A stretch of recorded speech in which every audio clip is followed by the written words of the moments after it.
Good evening and welcome to the Mancunian way. We are back. I hope you are well. All are well. My name is Martin. I'm your host, and we are joined by the motley crew, as always, Rich, Ozzy, and Pat. Good evening, gentlemen. How are we? Good evening. Hello, Martin. I'm well, thank you. Hope everybody in the chat's doing well as well. Thank you. Good. Before we get rolling tonight, I'm just quite simply going to put this message up for everyone. Because it's been out there in the media world for a few days now. We've not obviously been streaming since. And the one thing that I do want to do is obviously Chris, all his friends and family, thoughts, prayers, and everything else are with them. It's a very sad time when you see a fellow Blue go through that, but I think it brings home a more important message that, especially towards men, this is we're talking about men and women, because, women suffer as well, but men play this game of depression and mental health that it's all okay and we push through because we're men and we're manly. And that's what we must do. And of course, that's a load of BS because mental health affects every human being, not just women. It does affect men. Men just try and play the we're tough, we're hard game. And it's a load of BS. So it's a simple message, really. And that's like you said, it's okay to talk, reach out, do not suffer in silence. And that goes to anybody, man, woman, child, whatever it is. Well, not child, but any human being. If you are struggling, reach out. If you're a child, reach out to a family member or someone you trust. If you are a man or a woman, you have family, reach out to them. If you do not feel, we are always here as well to talk to. I know some of you feel like you know us personally and everything else, and I understand that, but we are here to talk. Those socials that we put up all over the show, as you can say, is not just there for the channel, it's there to get in touch as well. You do want to speak to us because mental health is a huge thing. I am speaking from experience as well. So it is something that you need to do. You need to reach out and you need to talk. Do not ever feel ashamed. Do not ever feel that it's the wrong thing to do, because being silent is the wrong thing to actually do. Being silent. So as men, we've got to get rid of this. We're hard. We don't do emotions. See, it takes more of a man to actually admit things and show emotion than it does anything else, in my honest opinion. So that is a message we just want to kick off with tonight. All Blues together, and it isn't just City fans; it's every person in this world. So yeah, gentlemen, I don't know if you want to jump onto that, say anything about it. Yeah, I'd just like to add that I know obviously Manchester City were UK based, but this goes for all out the world. There are mental health services out there, but if you just need to talk and you're struggling, then there is the Samaritans. You can contact them on 116 123, and they will speak to you and talk to you. They're there. They have no judgment at all. Sometimes they're just there to listen and for some people just to talk and offload. But like I said, there are mental health services out there for people to access, especially in the UK. I know there are in Australia, as Pat and Rich will attest to. But wherever you are in the world, there should be someone there, be able to talk to. And as Martin said, it's important that you do reach out, that you don't stay silent. Same goes with anybody here in Australia too. Lifeline is usually the best one to talk to. That's 13 11 14, 13 11 14. And yeah, just talk to somebody. If it makes you even feel better just for a day or two, at least you can make steps to improving your life and realizing that there is light at the end of the tunnel. There's always light at the end of the tunnel for everybody. So it's one man to be brave and proud. It's another one to come out and say I need help, or I was wrong, or it's a basic human nature. It's basic human nature to look after each other, and just always don't be afraid to wave that white flag. And if you need help, there's always going to be someone that's there to listen. And look out for your friends and family and your colleagues. I mean, it's important not only for the people suffering, but also for you to look around for people who, you might be close to, work with, who could be going through something, and just ask if they're okay. It is. So, and I'm not going to say a sad way to start the stream because it's sad for what's happened, but it's a very important message. So, whatever, Anyway, like I put earlier, that will be the theme of tonight. Is basically, don't. It's okay to start, reach out, don't suffer in silence. Good evening, Alan Martin. As a 6-sided player, what you said in your post, please don't ever suffer in silence. Speak with someone, your priest, whomever. Yeah, whoever you trust. Yeah. Well said, Alan. All the best. I think it's a running thing because it really has hit home to a lot of City fans, but the general people as well. It really has hit home. I hope you're having a lovely day in Miami. It has been a very humid day in the UK for the last few days. I can tell you that. We've now got thunderstorms because of the lovely heat we've got. You never knew so many City fans were in Miami. We have an event at Buffalo, Wild Wing in downtown. There you go. So if you are down there, jump in. Sure, Alan will let you know. Hello, MCFR TV. Hope you are well, mate. Pardo Oaks, good evening, mate. Steve is in the building. Evening, mate. DC is with us. Hello, fellow treble winners. Hello to yourself. Hope Washington is doing you well. Evening Blues. Hope you are all. Thank you, Money Duck. Hope you've had a good weekend as well, mate. And we'll speak with you very soon. Harbour. Evening Blues. Adam Quinn is in the house. Good evening. Then he's got his Champions League emoji. By the way, when you see them names, sometimes it's the emoji on YouTube they're using. I've had to put names next to certain emojis. Yeah. Good to be back. Hope you're oh, that's you. Bloody hell. Do you know? Rule, banding comments. Pat, get with the program. Evening goal in there. God, he's not even allowed. I'm crying out loud. Even Aussie's in there. Mingy Wong, thank you for renewing your membership. We're back. For 3 months. You are a superstar. Thank you very much. Come on, guys, get those likes up. Yes, please smash those likes on the way in. There is a poll up. Have you smashed the like on the way in? Yes or no? Evening, Martin and gang. Hope you are well and all yours as well. Thank you, Mark. Hope you are well as well. Good evening, says Adam, with his Champions League. Yes, Ozzy, I did put the Champions League trophy next to your name because that's all you ever bloody went on about. Chroma Base, evening, mate. Ozzy, this feels interminable. What? Ooh. I think you're talking about the international break. I mentioned it. All right. Felt like it's been forever. Right, okay. So responding to your comment you shouldn't have had in the comments. Before we went live. Probably. Evening Blues. Do you know what? By the way, I'm not being a little troll or ogre. It just makes the comments really awkward for me when I get reading them. That's why. 4 legends. Thank you, mate. But you are the legends. Hello, SOS. Hope you are well, mate. And family are good. Lucille Blue, same with you. Hope family are good, mate. Hi, Martin, Richard, Oz, and Patrick, all Blues in the chat. It is an important message and one we will push out everywhere. Great message sentiment, guys. It was easy. So many people, and it was good to see. Yeah, it was to turn up at Paul's funeral was amazing. It really was. A lot of his City tops. It was amazing. Very well done, lads. Feel sorry with Stephen's family at the very sad time. Thank you so much. But evening part, I believe you bumped into a mate of mine, Martin Husser.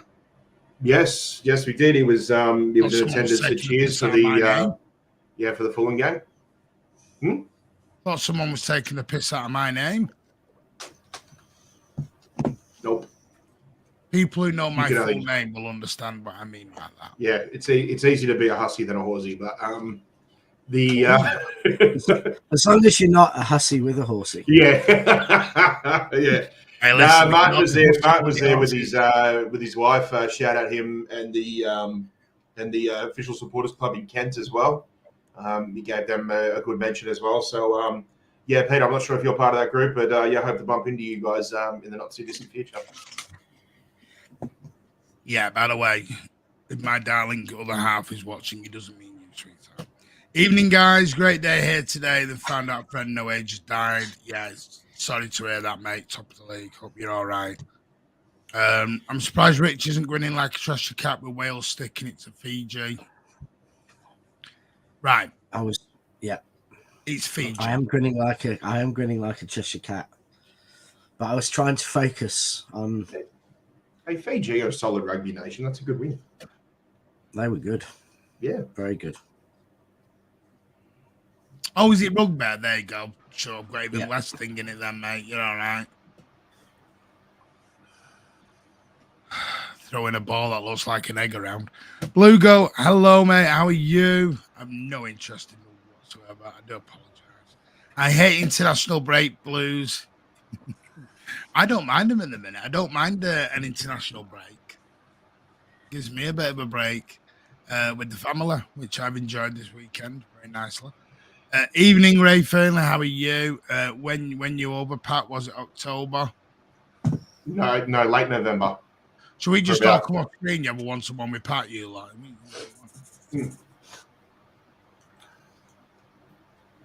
We're gonna have a Rich rants and a Pat's love. That's a whole different stream that makes it R-rated. A line going out the door. I've got one. Rich rants. Line going all the way back to Peru. Pat me down. Pat me down. You like that one? Pat me down. No, forget it. I might have a rant. I might have a rant about Pat. God. Why has he patted you down? No, he's kept it bottled in for the last for as long as I've known him. All right. So, Rich is harbouring 20 years of frustration. I think we can go with that one. Just realised what I just said there. Clip that. Yeah. Sorry to your wife, Rich. Anyway, swiftly moving on. Right, tonight we're it. Don't forget it. Oh. Do you need a minute? Don't. That just makes the jokes even worse because I'm just adding on. Say that's what she said. Right. Sorry. This is so professional. So unprofessional. Pat's gone. Look. Pat's disappeared. Room service. Oh, piss off. She's there. No, she's not. No, God, no. I was going to say you're taking the mitt yet. Yeah. Has Kyle Walker signed yet? Nope. Yes, but not officially. Amazing. Anyway, we're here to talk about the transfer window. Now, I know we did the Premier League review with the group last week, and I hope you all enjoyed that. But we haven't done anything with ourselves talking about the actual transfer window and what we think about it and discussed overall and whether it may change some of our pre-season predictions or not. So, what I think we'd start with, I think we'll start with the outs more than the ins because started writing down all the outs and I ran out of paper. So I just thought I'd get it up on screen rather than getting all the, my arm started hurting when I was writing down, the 150th name that I'd left the door. And then we'll talk the ins that have obviously replaced those outs. But to put it bluntly, now, are we all ready for this?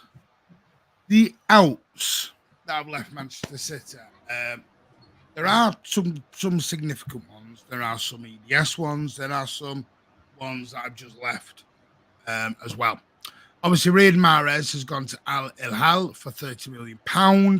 Emerick Laporte has left for Al Nassr for £23.6 million.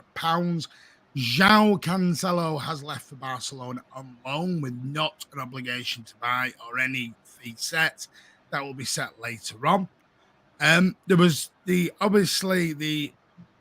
departures of a couple of youngsters, and Shea Charles to Southampton for around 15 million, and James Trafford to Burnley for around 19 million with add-ons. Alex Robertson then left for Portsmouth on loan. We've got Josh McNamara has gone to Southampton undisclosed.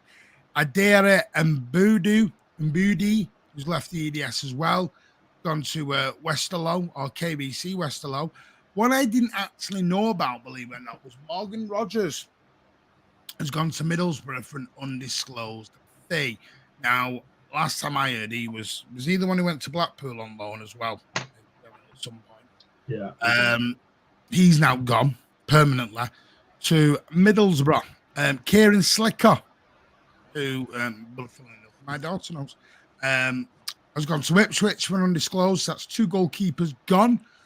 Terrell Agimang has gone to Middlesbrough for a free. Ilkay Gundogan, Manchester City captain, has left to go to Barcelona on a free. We will discuss that in a bit more detail because there is more details come out about that. Whether you choose to believe Gundogan's comments or whether you think that's been lost in translation is up to you, which way you want to take those comments.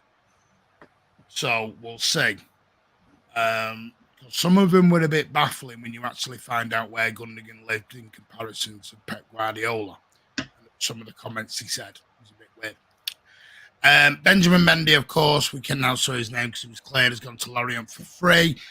Kian Brecker went to Wickham, which we told you here first on the channel. Yankutu has gone out to sister club Girona on loan. Liam Delap went out very early to Hull on loan. Callum Doyle cancelled, obviously, former Sunderland Coventry guys, now gone to Leicester on loan. Issa Kabore has stayed within the Premier League, joining fellow newcomers Luton Town on loan.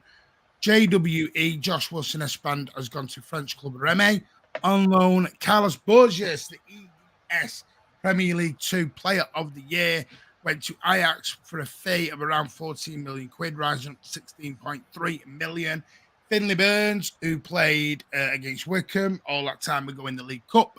Centre-back Irishman's gone to Stevenage on loan. Rowie McDonald's been released. Tonga went to Peterborough on loan.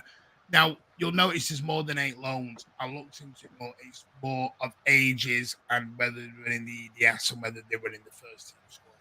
It's very complicated on that 8-player loan. There's ways around it. Maximum Perone has gone to Las Palmas on loan and has predominantly started like a house on fire, believe it or not. Cole Palmer was the shock. Well, it's not shock departure. I think it was the price and where he went was the biggest shock. For Chelsea for 42.5 million, rising up to 50 million. Tommy Doyle went to Wolves on loan. Taylor Howard-Bellis went to Southampton on loan. And James McAtee was the last person to leave Manchester City on deadline day to Sheffield United on loan. So, yeah. Ozzy, start with you. Where are you at with all that? Long list, isn't it? I've done that first because there's only 4 that's come in. Plus, we'll go on to contract renewals as well. Yeah. So, obviously, you look at the amount of players that have gone, you look at probably what City have brought in price-wise for them, and you'd say ultimately some good deals there. Some deals where you think, like Laporte, I suppose, where you think, how on earth has he gone for that? When other players that are going to the Saudi League were getting a lot more money. I mean, I think it come down to form, and I think it came down to him not playing pretty much last season. So, yeah, criminal fee. But I think the rest of the list, I think, you look at, I mean, Borges, I was quite sad to see him go. Was the EDS player of last year. I think, I would have loved to see him in the main team, see what he could do. But sadly, he's gone to try and, play his way into the Ajax team, which is, good luck to him. I hope he does well. And, we've got a buyback clause, so you never know what happens there. Means McAtee, yeah. McAtee, I would have liked to see him given it a chance, especially with, Cole Palmer leaving. That one kind of shocked me in some respect. I thought, well, if Cole's going, then I would have thought McAtee would have stayed, but hasn't. So yeah, the whole Kyle Palmer, I think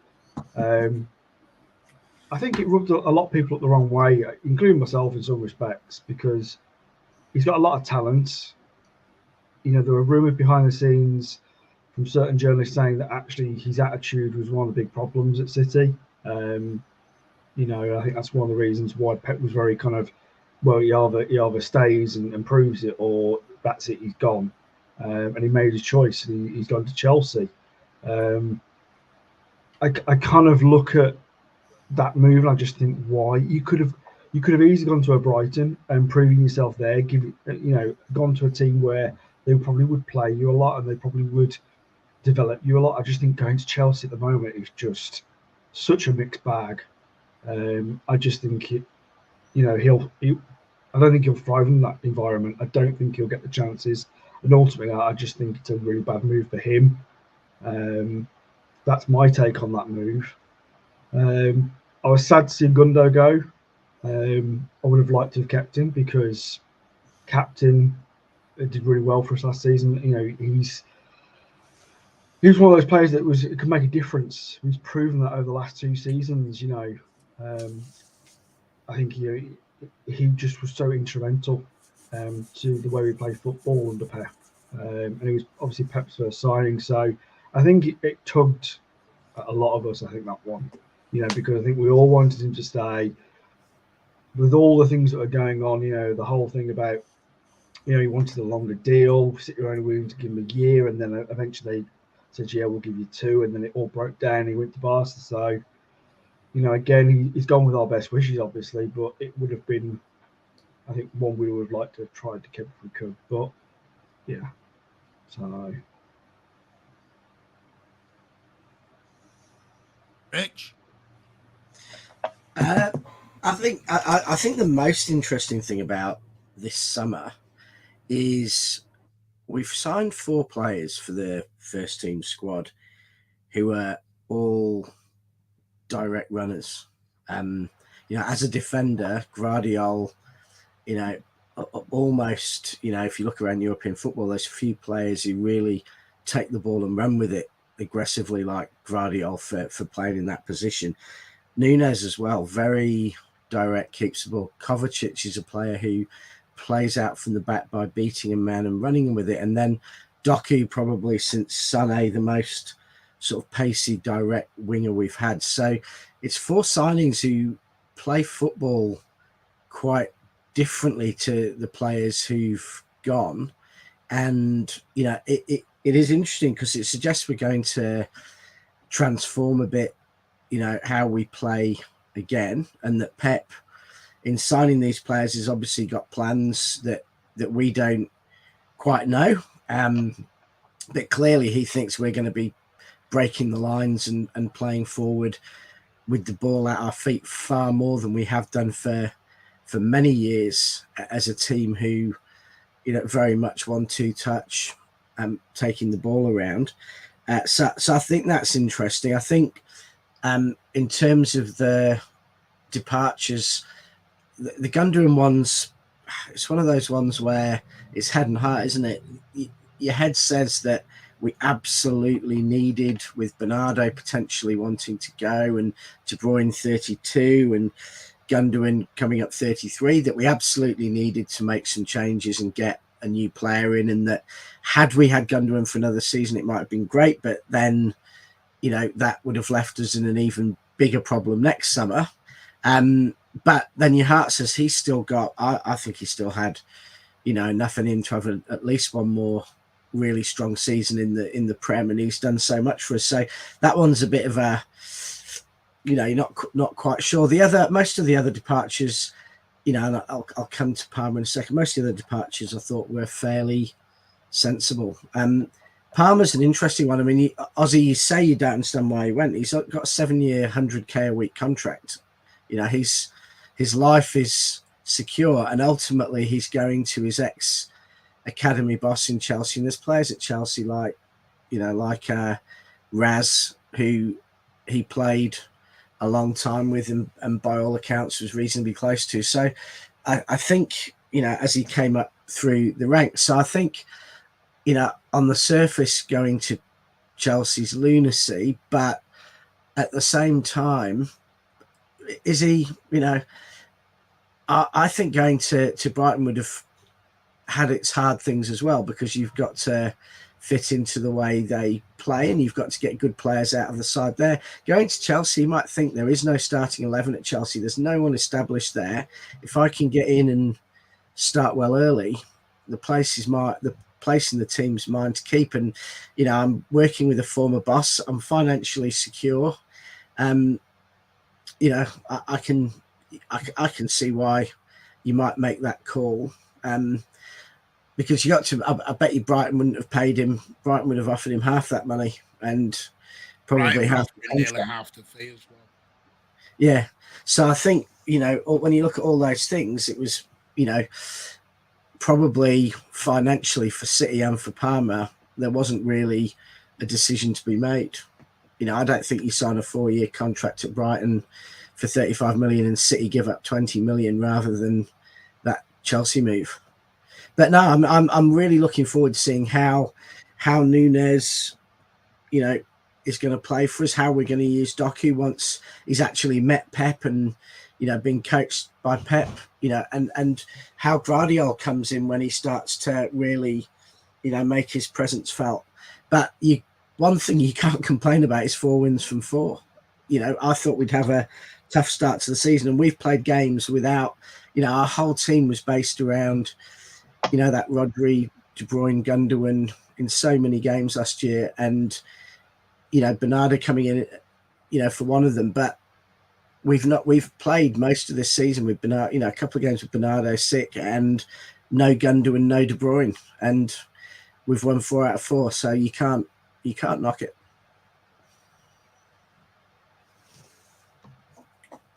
Anyone? Pat, Ozan, want to retire? Or Pat, you want to jump in? Yeah, with all the outgoings, I think weirdly the one that probably surprised me the most was actually the oldest player in the squad to come out, and that was Riyad Mahrez. But I'd said it even before the season was over. I said that this particular group of players that went out, I felt more like they were willing they were going to leave the club at the end of the season if we had won everything, because as I said, it's one day, it's one thing leaving a club on good terms, it's another one leaving on the best terms. So for me, look, I'm happy with the transfer business going out in a way. I mean, if we kept Gundogan, for me that would have just been just about the perfect window. Besides not getting Bellingham or Rice, but one thing that was interesting, I was just actually having a look there, was we've certainly gone and bolstered the squad, strengthened the squad based off the sort of the outgoings of the club. But what I really liked too was of the outgoings, the average age of the players was around about 28, 29 years of age, and that includes João Cancelo going out on loan as well too. The players we've had come in are an average age of 24. So for me, it's smart business thinking ahead that, we're strengthening, which not only are we getting good returns for some of these players, but we're also strengthening with roughly like-for-like replacements, but they're younger and they're ready to go. And this is what you want to. This is the sort of thing you want to do to your squad when you want to go again and try and win more trophies on top of the treble. So for me, look, I'm really happy with how the European summer rolled out. So yeah, all good for me. I mean, grab some, mate. The Gundogan thing, obviously, come out with his quote saying that the contract offer came late and no one had ever spoke to him. I mean, wasn't him and Pep meant to be neighbours? It kind of makes me baffle on that one a little bit. Talks about how Pep brought a bottle of champagne and all that, or he went to Pep's, one of the two. I'm not going to compete over the dogs. No. He's agreeing with you, Mark. Because they've got a better opinion. No, but so, and then Gundogan come out and said it was his boyhood dream to play for Barcelona. And I said this many, many months ago. when they ain't English and they ain't from this country, their dream is to go to Barcelona. The same way an English youngster used to grow up with the dream of going to Liverpool or United and now City. So they have these dreams and they're not going to turn their back on them. So to a foreign player, a lot of the times, Barcelona, Real Madrid will always be the pull. And you just have to accept that and you move on. Like I said, Bernardo Silva would probably like to have been in Barcelona right now. But he's professional, he got the job done and he stayed. Palmer, like I said, I'm not surprised he's gone. I'm more surprised. The fee I'm a bit surprised at. Paying nearly 50 million quid, I think, is crackers. But that's Chelsea. The Chelsea thing I get because the guy who used to run our academy is now at Chelsea, and Palmer was wanted at Southampton last season as well by the exact same guy. So he's basically just followed Palmer all the way up because he's the guy who brought Palmer through into the first team through the EDS and to get him there and got him up into the first team speaking with Pep. So it's no surprise. He's the same guy who took Adozi and took Lavia and all these off to Southampton. He wanted Palmer as well. He's just had to wait 12 months when he got to Chelsea and then they brought Palmer there. There's no coincidence Lavia landed up in Chelsea. I think if Adozi had been a bit further down the line, he'd have probably ended up at Chelsea. That's just the way they want to do it. They're going down the homegrown route with some of them. Laporte saddens me a bit, but it was time. You could tell. It was thanks to the memories. Best of luck. I'm surprised at more where Laporte went and the fee we got. Because I think the fee we got was a bit...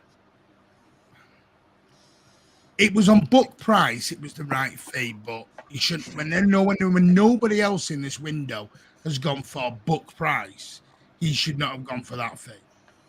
Yeah, at his age, at his experience, with everything that he has proved, not only to Manchester City, but in the Premier League, in Champions League games, to get us over the line, like he did the season before last, to whereas the Premier League, I am absolutely shocked that nobody else came in for him. Well, there's going to be a coach or three in Europe who are going to miss out.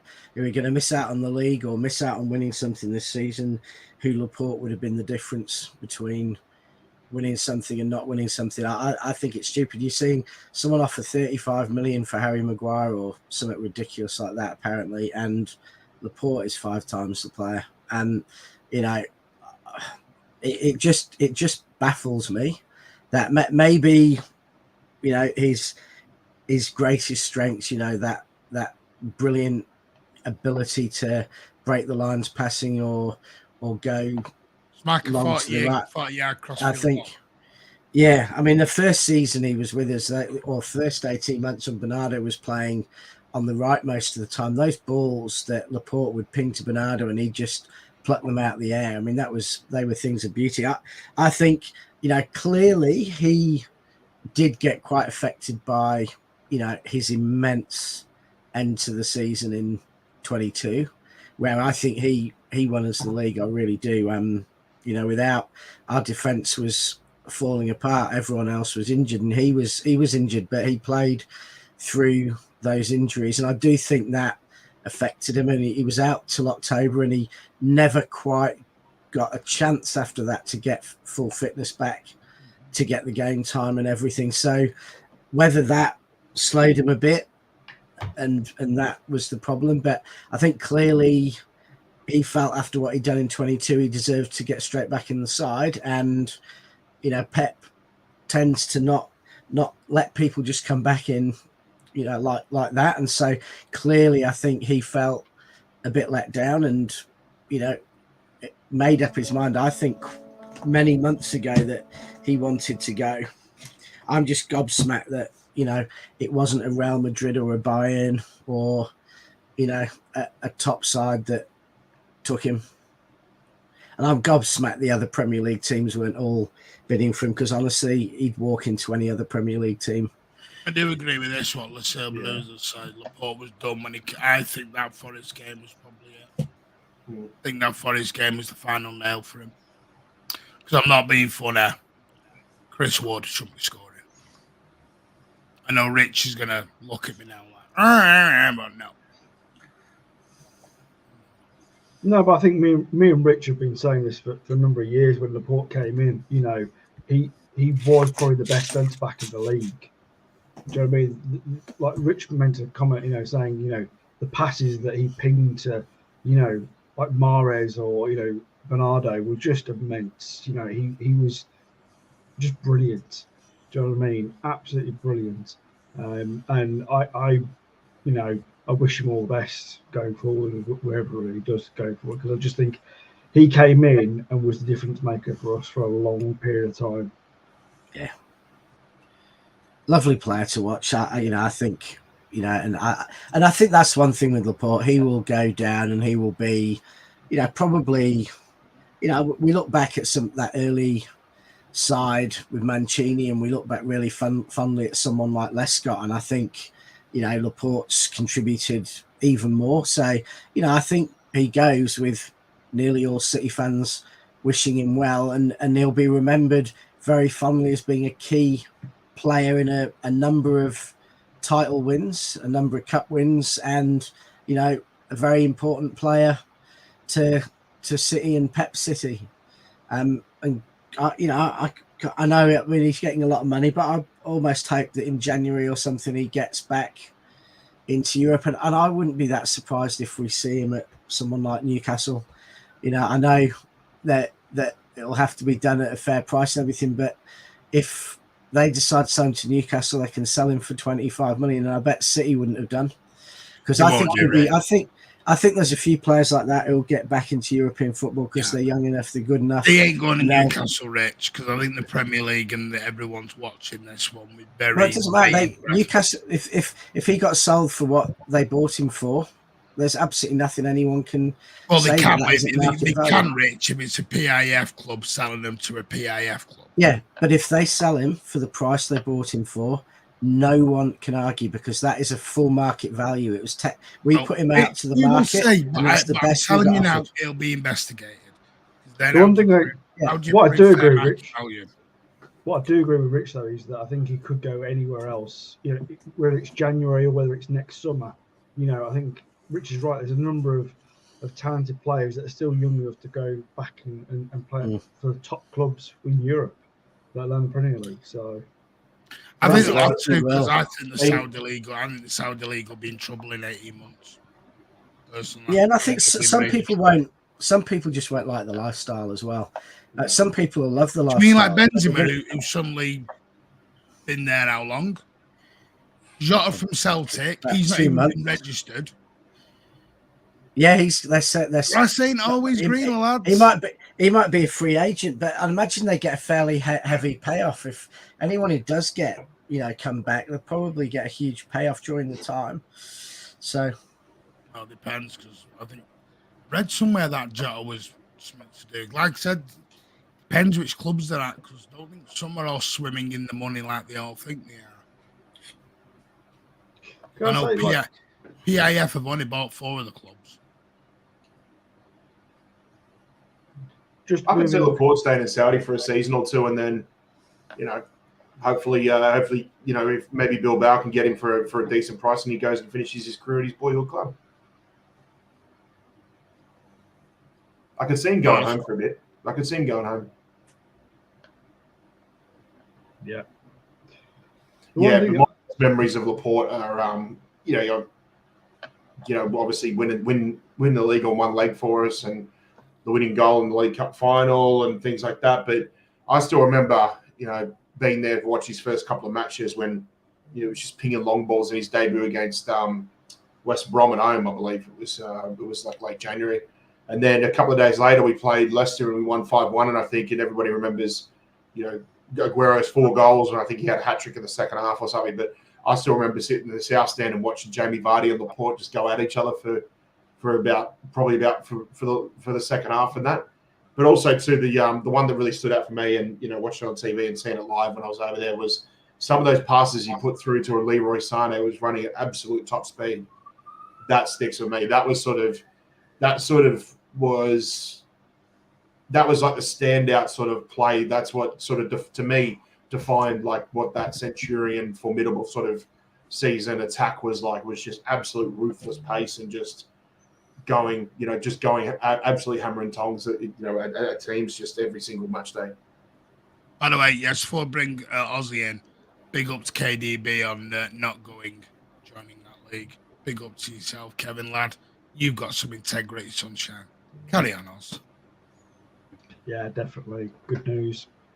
The one thing I would say is a slight negative, because it's been pretty positive, the chat so far, but wouldn't mind your guys' opinions and people in the comments as well. That the one bit of the transfer that I wasn't particularly happy with was, it seemed like we didn't normally City do their business early, and it just seemed that our business seemed to drag quite a lot.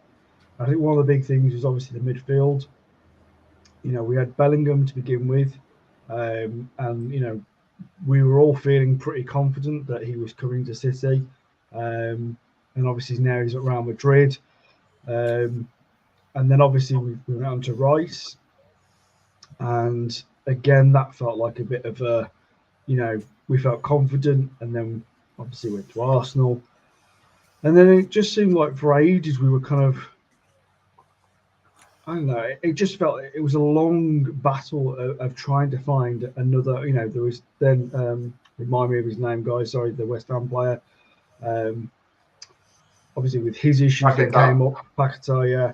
And then the last minute we have to pull away from that because of everything was going on, and then we end up getting the player from Wolves, which seems like a good sign. But I think to me what that will prove is how good respects Pep is, because obviously he was so far down the list of the players that we wanted in that midfield position. I think it's quite interesting, even though that we know he's a talented young midfielder. For me, it's how talented is he going to be, because he was 5th, 6th choice in the end. Do you know what I mean? Coming into the City side. There isn't really a 4th, 5th, 6th choice. You know what I mean, though, Martin. We've gone through quite a few midfielders. We've gone for Bellingham, gone for Rice, gone for It just seemed Ruben Diaz. Yeah, he was number 5 down the list. You said what I was thinking, Martin. Yeah. No. What I'm saying is, I'm not saying that I'm ranking in respects of where they are, how good they are. But what I'm saying is that he wasn't our top target. We went through quite a number of targets to get him. I just felt, for me, the question I'm asking, guys, is not the ability, is more. It seemed like we were either messed about, or we were going for wrong targets, or whatever. It just seems like a long running saga over that transfer period. I don't think there was wrong targets. The Bellingham ones, yes, were probably messed around, but I think you missed that one. Yeah, you can add about 13 clubs on top of us. Declan Rice would have signed, like I said, as I told you a lot of weeks ago, Declan Rice chose not to come to City because he didn't trust he could get in the team. I look at it now. I think the only way Rice would have gone, the only reason we would have got Rice is because Rodri went to Real Madrid or something like that. Yeah. And to me, that was agreed. If Rice can play alongside Henderson, then surely he could it was more of because this is what I was told. It wasn't. I'm not there. It's what I was told of. Like I said, it was more of. He wasn't just going to come in and play a CDM role. At Arsenal, because he wasn't going to get in the. That's the point. That position. Yeah. So, and then when he's on international duty, he spoke apparently with Calvin Phillips and Jack Grealish and a few others, and was asking how hard is it to get in the City team. So I think he just went for the easier option. If anyone Calvin said, it's easy, dead easy. If anyone thinks City suddenly dropped, went in with their very first bid of 85 million quid, and then dropped 2 days later over 15 million. If you really think that happened, you are in court. City don't just stick one bid in and then walk. you know, if they would have had the indication, they'd have gone more. There was just no indication. He didn't want to come. So you move on. McAtee was done, but then the charges came in and then that deal had to stop. But weird look upon it is, are any of our deals ever dead? Because Nunes Pep wanted 2 years ago. Laporte. Laporte was, we always that was 18 months. Paquetá's still on the table if he gets cleared by the FA. Paqueta's not gonna weigh yet. That could still happen. I know they're looking at Verts. We've got tabs on Verts at the moment. Doesn't mean they'll bid, but that's the thing. You know, Grealish, it took them 2 years to watch. Mahrez, it took them. I think 2 windows to get. All the time. I mean, there's all these rumours. You know, City scouts have been at Brighton watching Ferguson. Like City going to sign Ferguson. No, they're not.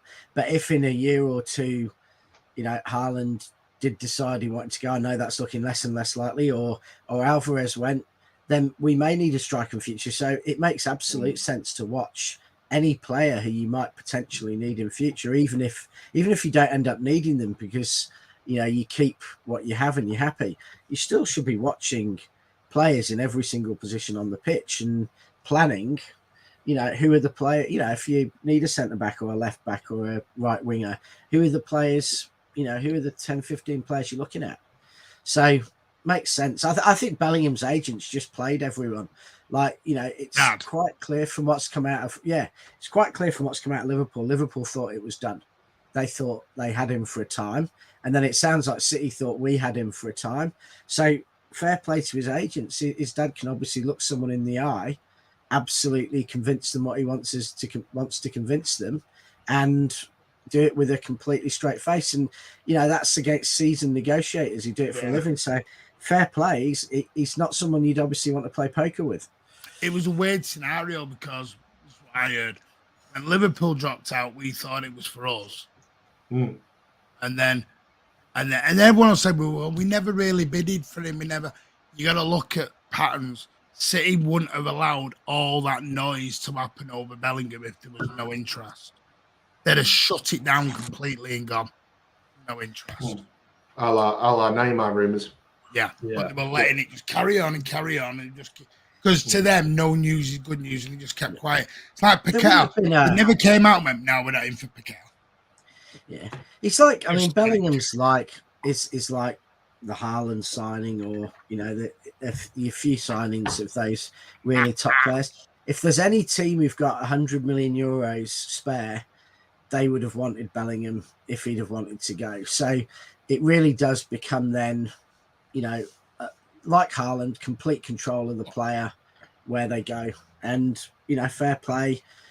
Obviously with Haaland, no one felt until City did that they'd got him. I know some of the Real Madrid journalists talked as if they have, but I don't think Real Madrid ever felt like they had him, and that's why they were still playing the Mbappe game too. But Bellingham, obviously, Liverpool and City both thought we had him, and then he's playing for Madrid.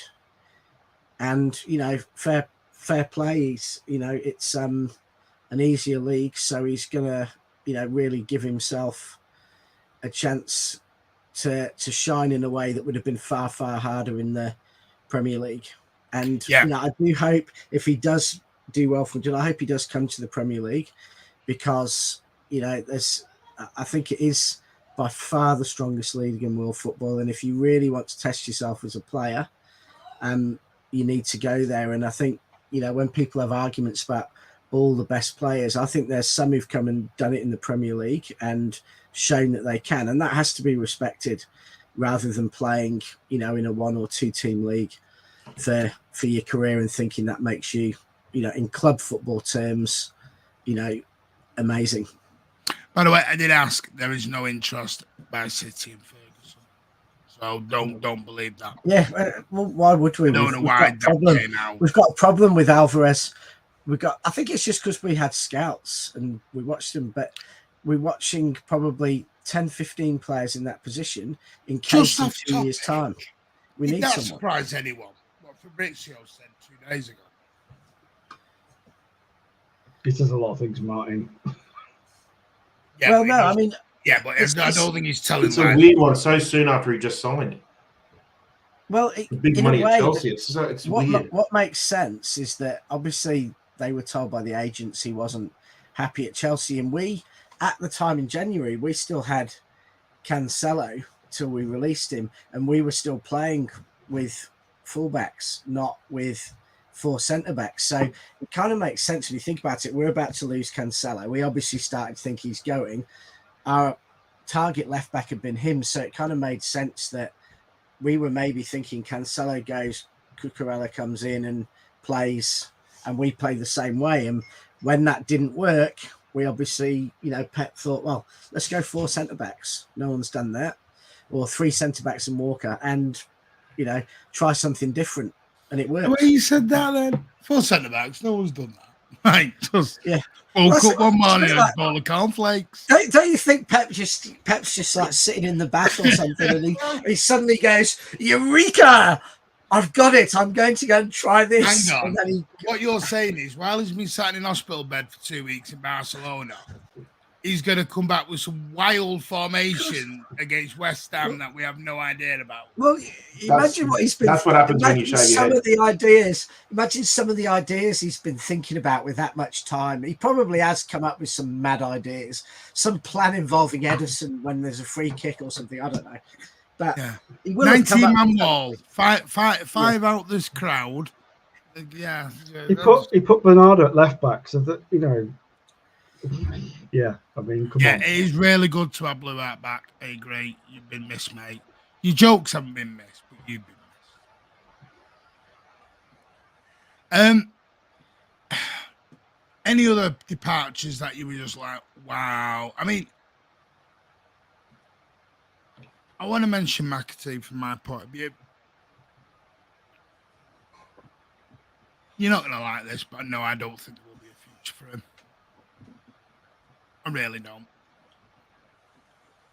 And I know he chose to go on loan. I know we really wanted to keep him.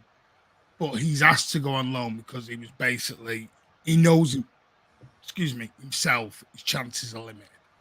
The guy's what, 21, 22? He'll be 23 when he comes back. Really the best time to start working your way into the first team of Manchester City, is it? So, I don't know. This one breaks my heart a little bit. I do think it's over for him. I hope I'm wrong. But you've got Peroni out on loan, McAtee out on loan. Are they both all going to come back? Plus, you may want Verts. You know what I mean? I don't see the opportunity there. Please, someone tell me I'm wrong. Don't all look at me like you just accepted it and yeah, you're right. No, I think we need to.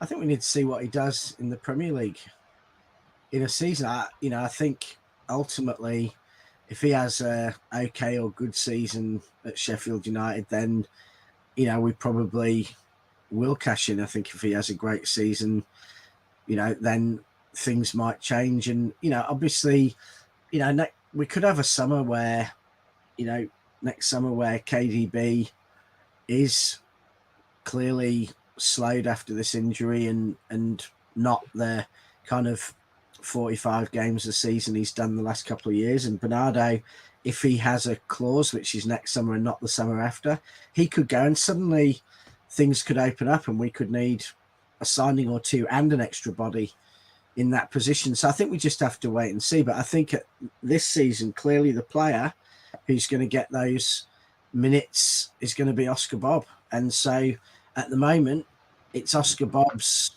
chance to show that he's got what it takes to come in and do, what Palmer's kind of been in that position the last year or two, or Rico Lewis going through. It's Oscar Bob's chance. And if Oscar Bob takes it, I think it's the end of the road absolutely for McAtee. If Oscar Bob doesn't quite take that role, then there will be a role for someone next season. And McAtee does really well for Sheffield United. Maybe it's him, but I don't know. I've not seen anything from McAtee for when he's played in the friendlies or come into a cup game, the first team that shows at the level that say a Foden or a Lewis did when they came in. So in that sense, I'm not seeing a player I'm like, yeah, they're definitely going to make we it. waving. Sorry, I thought we were waving at people. Waving my daughter to school. So I don't think we're seeing anything that says he's definitely going to make it, or I watch and I think, yeah, he's nailed on, but nor would I write him off. But I don't think we've really seen many players come back, go out on loan a few times and come back and, really nail it. It's not something that we've been especially good at. They've either made it like Foden, or they've generally ended up going for good money, and most haven't made it elsewhere. I think clearly guys like Lavia have amazing starts. I think Lavia's had as good a possible start as you could have imagined. I mean, he's turned himself from leaving City for 15 million into a 60 million player. Go and get relegated at Southampton to then go and sit in the stand. Yeah, but he was their best player, and he's give over. I don't think I thought him and Ward-Prowse were head and shoulders. He was garbage the last 10 games in the season. What, Southampton the last 10 games? He was garbage. He was garbage. I think for a very young lad, first move, going into a team, I think it's hard to argue he didn't have a good season. No, I think he was a very good. He was a decent. Yes, he was one of their better players. But see, this is the problem. You're talking, have they made it?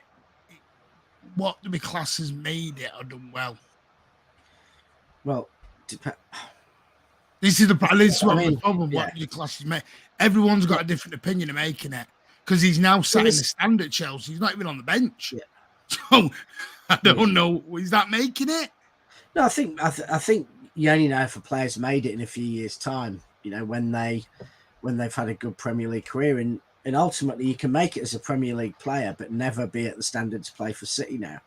So we've got other players, like you'd say Tossin's been pretty good down at Fulham, but he's not City standard. But he's made it as a pretty good Premier League player. So there's a big gap between Lavia could make it at Chelsea and get third or fourth, but it doesn't mean he'd have been good enough for City. Sorry, I should laugh at that, Keith. Here's a question for you in regards to McAtees and your Lavias and that, and why I think it all comes down entirely to the manager. It comes down to Pep. If we were to wind the clocks back and we're in this situation back when we had our Mancinis and our Pellegrinis, do you think if McAtee was coming of age at the time when Mancini and Pellegrini were at the helm, do you think that they would have got more opportunities? They probably would have even got a lot more first starting. So probably under Pellegrini. It comes down to the very strict criteria and what Pep says is what is a quality player. It comes down to the manager more than anything. Yeah. I don't think he'd have got in under Mancini, definitely under Pellegrini. Yeah. Because Mancini did want a superstar team, he just couldn't get his superstar team. Yeah. I think you're right, Pat. I think, you look at City are on top of the mountain right now. We are the club. Okay. And Pep is that driving force that's keeping us at the top of that mountain.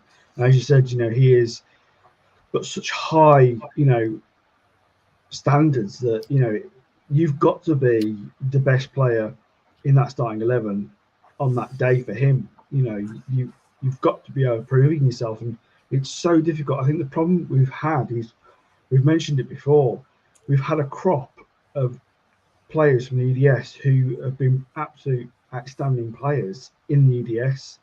Some of them go out on loan and impressed. Some, and some have come back and haven't got in the first team, because the established players we've got are all massive talents in themselves. So to get into that starting 11 is just so difficult at the moment.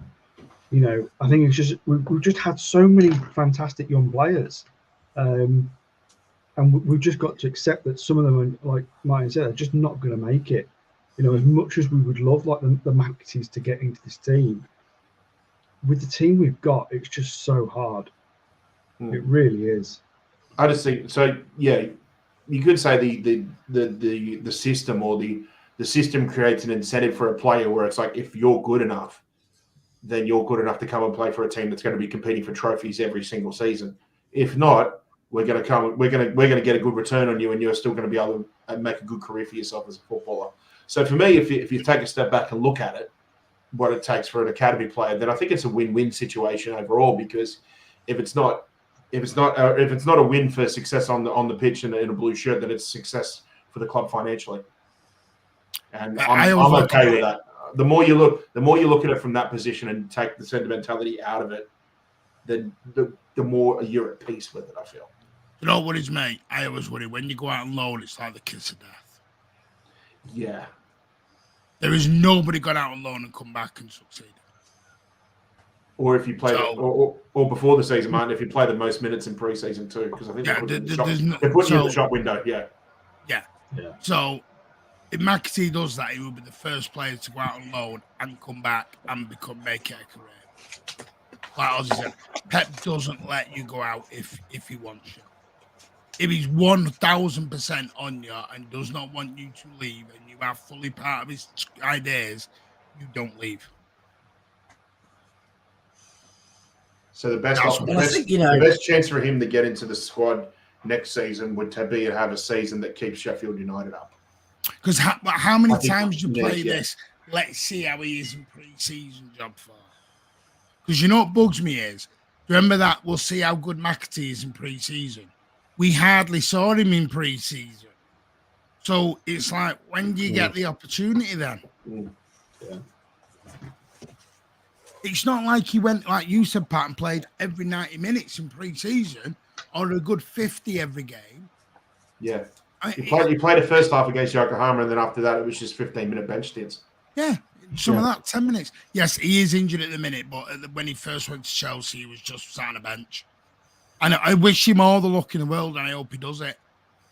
But again, City had the chance to match the bid. I think you have to look at the blueprint of Foden. Do you know what I mean? Because for a long time before Foden came into the team properly, I think a lot of us were going, he needs to go out on loan. He can't just keep sitting on the bench, blah, blah. And gradually, he's got into the first team. I think you're going to probably see the same with Rico Lewis. Do you know what I mean? Where he'll come in drips and drabs, and he'll get into more games, and time will go on. This team will evolve. I'm not sure we're always going to have four centre backs. Team, though, isn't he? Well, yeah, exactly. So I think that's the same with Foden. Now he's becoming a little bit more central. So I think you've got to look at the blueprint of what Pep has done with Foden, and he's now doing with Rico Lewis. Yeah. Do you know, it's a great point. Like I said, going out alone and coming back, you're not really up to date with the rhythm. Because Rich, you mentioned so many times Pep changes systems all left and right. So if you're not there, you don't know. And he's going again. Yeah, it's madness. Anyway, we've talked about the outs, and we wish everyone who has left the best of luck. We thank them all. We're going to come to that in a minute. I have started some questions. Everyone who has left, we wish you the best. Have a long, successful career. Enjoy yourselves. Big thing I will just add on the caveat was there was no buyback with Parma, which tells you a lot. That was straight goodbye, see you later. Let's get to the ins. There were 4 of them. We kicked off the season with one that we kind of knew, Mateo Kovacic, for around £25 million from Chelsea. Saudi Arabian Chelsea, may I add. Fight me on it, I dare you. Chelsea. Because everyone goes, no, about my Clear Lake. Look who invests into Clear Lake. PIF. Anyway. See, everyone just thinks Todd Bowley's the owner of Chelsea. It makes me laugh. Their investor again? It's not Clear Lake, it's Silver Lake, isn't it? Clear Lake. The one the City does. Is it Silver Lake? Yeah, Silver Lake. Yeah, Silver Lake, yeah. Don't get confused. I just want to say, I don't think City want to get any conversation started about who invests in. Oh, here he goes. Look at him here. I think, well, Only took Six Aaron 7 points. minutes. Only took Right, Aaron 7 minutes this time around. No, the way Newcastle are doing it and the way we're doing it are very, very different. No, Very I'm just different. saying that. I'm just saying, Martin, that There has been no we. United Arab Emirates or Abu Dhabi national team playing at the Etihad Stadium recently. Our away No, kits do not look like their national team. No, but we all know who one of the biggest investors in Silver Lake is, who are the second biggest investor in City. So, you know, I think we steer the You're on about the conversation Chinese elsewhere. part. You're on about the Chinese part. No. I'm on about the fact that Mudabala invested $2 billion in Silver Lake. No, listen. The Chinese investment was good because Sheikh Mansour still got 30%, 50% of profit returns from that anyway. All I'll say is, I've got no problem with Newcastle. I wish you every success. But don't ever tell me you're doing it the same way, sir, because you are clearly not. You are really going down the Saudi Arabian route, which is fine, but you are fully down that road and are not diverted off it. We're not so much, which is fine. You know, horses for courses and to each their own. Yeah, By the way, did you all see that old man yesterday? Rich, do you want to come? Rich, do you want to come to Saudi? Do you want to come to Saudi with me in December, and you can come back with more ammunition for Martin? No, did you see that old man yesterday who got attacked outside St James's Park? Felt so sad for him. What? No. He was protesting against the Saudi Arabia, and a young Newcastle fan in the Newcastle top turned up and started rollicking him, calling him an ignorant sod and everything. And he's like, what? And he's like, yeah, you just going to St James's Park to support Newcastle while Saudi Arabia are playing. And he went to me and said, how brainwashed are you? It's not even a Newcastle match and you're off in here, like, you know, madness. But I thought it was disgusting the way the young man spoke to him. Really shows you, the youngsters of today don't have any respect for the older generation. No. Right. Yeah, so when I were a lad. I was a lad. I haven't got the Hovis background. Policemen would come and smack over back of head. All right, dinosaurs, pipe down. Every day they go up coal. Septic tank in middle of the road. that was just Rich's street. Uppaid butcher for permission to come to work. You had the Aussie down in the corner. Anyway. Mateo Kovacic, Chelsea. We then went and bought, which was a very long-standing transfer, Josko Gabardio, for £77 million from RB Leipzig. And then the fans had another meltdown for a couple of weeks. And then we went and bought Jeremy Doku, which has apparently come out. We've been after since the end of May. Middle of May, when we started making Jeremy Doku said, was when we actually made the initial contact. But fans were still having a meltdown because, again, they think you just when they hear about a player on the news, they think it should be done within 24 hours and dusted and away you roll. And then, last, not very least, was the signing of Mateus Nunes from Wolverhampton Wanderers.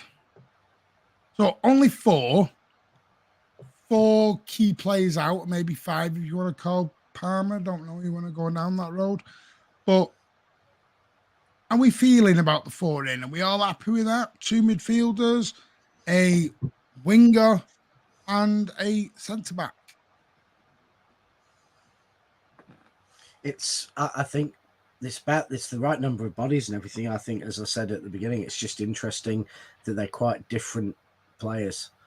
You know, all four are ball carriers rather than passers, and quite direct. You know, all obviously very high quality players. I mean, Pep's loved Nunes for ages, and you know, Nunes certainly showed in the game at Old Trafford that he can dominate. You know, part-time bunch of amateur footballers in midfield, and you know, I think Kovacic is, you know, he's been at top clubs for 7-8 years, played 3 Champions League finals or something. So, you know, he's or even 4, I think. He's top player, and he's fitted in really well. But I think Doku is going to be really interesting because there's a player quite different to anyone. If I speak, I'm in trouble. Yeah, to anyone we've had in the last year or two. And then, I think Gvardiol, rated by many people the best young defender in the world. We've seen him looking phenomenal in games. We've also seen him against us having 7 bang past him. So, he's obviously got potential. Why are you throwing that in? Wasn't even playing for us. And I imagine you had to play City again, and you sell your best player to them, and they'd already banged 7 past you. But you know, these people who are saying about Kovacic, he's been injured for 75% of his career. I mean, so I don't think lose voice. Fantastic. I have to just go for 2 minutes. I do apologise. The lads already know. Yeah. I'll be back as quick as I can. I just need to double check a phone call. Fantastic, players, but I think it's going to change the way we play, because I think, and I can see in Europe how having these more direct players where we tend to get a bit more space and everything might work. I'm just interested, how when we're playing against 9 at the back, how we're gonna, go with slightly more direct players who won't have the space to, take the ball in the middle of the park and, run forward 10-20 meters like, they've been used to. So I'll be quite interested to see how Pep's planning to use, the types of players we now have, especially in midfield and Gvardiol, because when the opposition never leaves their final quarter, it is harder to see how that kind of player plays. Yeah. Pat? Yeah. It's interesting the point you make, Rich, because the signings that we make sort of went against the grain of what we've done over the last 6 months to last season. And let's be honest, we probably won't see it take full shape or full effect until later in the year either. So at the moment, it's just maybe just take a step back, wait and see what happens. And, maybe it's, Pep's maybe changing his game plan a little bit, given the signings of Doku, and seems like we're going down the track of more direct players, and maybe the element of control is going to come from another source, maybe not necessarily as much the 4 centre backs now. So for me, it's just a wait and see sort of position on what's going to happen, because as we've shown in the past, what we do as a club is we sort of just stay with the pack, until after Christmas or New Year, when they separate the senders from the pretenders, you might say. So at the moment, for me, it's just more about what the new pieces, what the new additions do in terms of playing good, effective football, which we've shown in these first 4 match days. Because as we've all said, we play at our best, and we have the best manager for when we play every 3 days. And a lot of these players some of these players we brought in have played every 3 days. Some have only played once a week. So for me, it's going to be a big change. They're probably going to be under the tutelage of Pep. They're going to be probably bringing in facets of their game that they weren't familiar with or haven't been familiar with probably since they were a junior even. So for me, it's just a wait and see sort of mindset and go from there. And, I am interested to see what happens. But I feel like it's one of these things that what we're talking about right now is I'd love to come back to this in January, February, and see what have these players done, as a City player compared to what we thought they were going to do or what we knew them as at their previous club before we signed them. Yeah, I think you've both made some valued points there. I think when Pep, you're right. I think when we get towards the Christmas period, we are going to see, the team going forward, how it's going to be the way Pep wants it to be. Because Pep is the best manager for adapting and changing and rewriting the book when it comes to football. And that's why, in my opinion, he will go down as the best manager ever. Because I just think he sees things that just other managers don't. Do you know what I mean? I just think tactically he's a genius. He really is. One of the questions I'd like to ask you as well is it's been going around the media since the whole end of the transfer window, whether it's media or other fan channels, saying with all the outgoings that we've had and some of the incomings we've got, is City weaker going into this season? Now, obviously, we've had 4 wins on the bounce. So, it's still early days for me. I think we're strong. I think I'm not seeing really where the challenge is coming from for this Premier League. I just don't. I think we're. Yeah, I was just going to say, what do you guys think of that? Do you think we are weak, or do you think? What is your thoughts of what other teams are thinking about, what other fans are thinking? I think honestly, I think we're probably.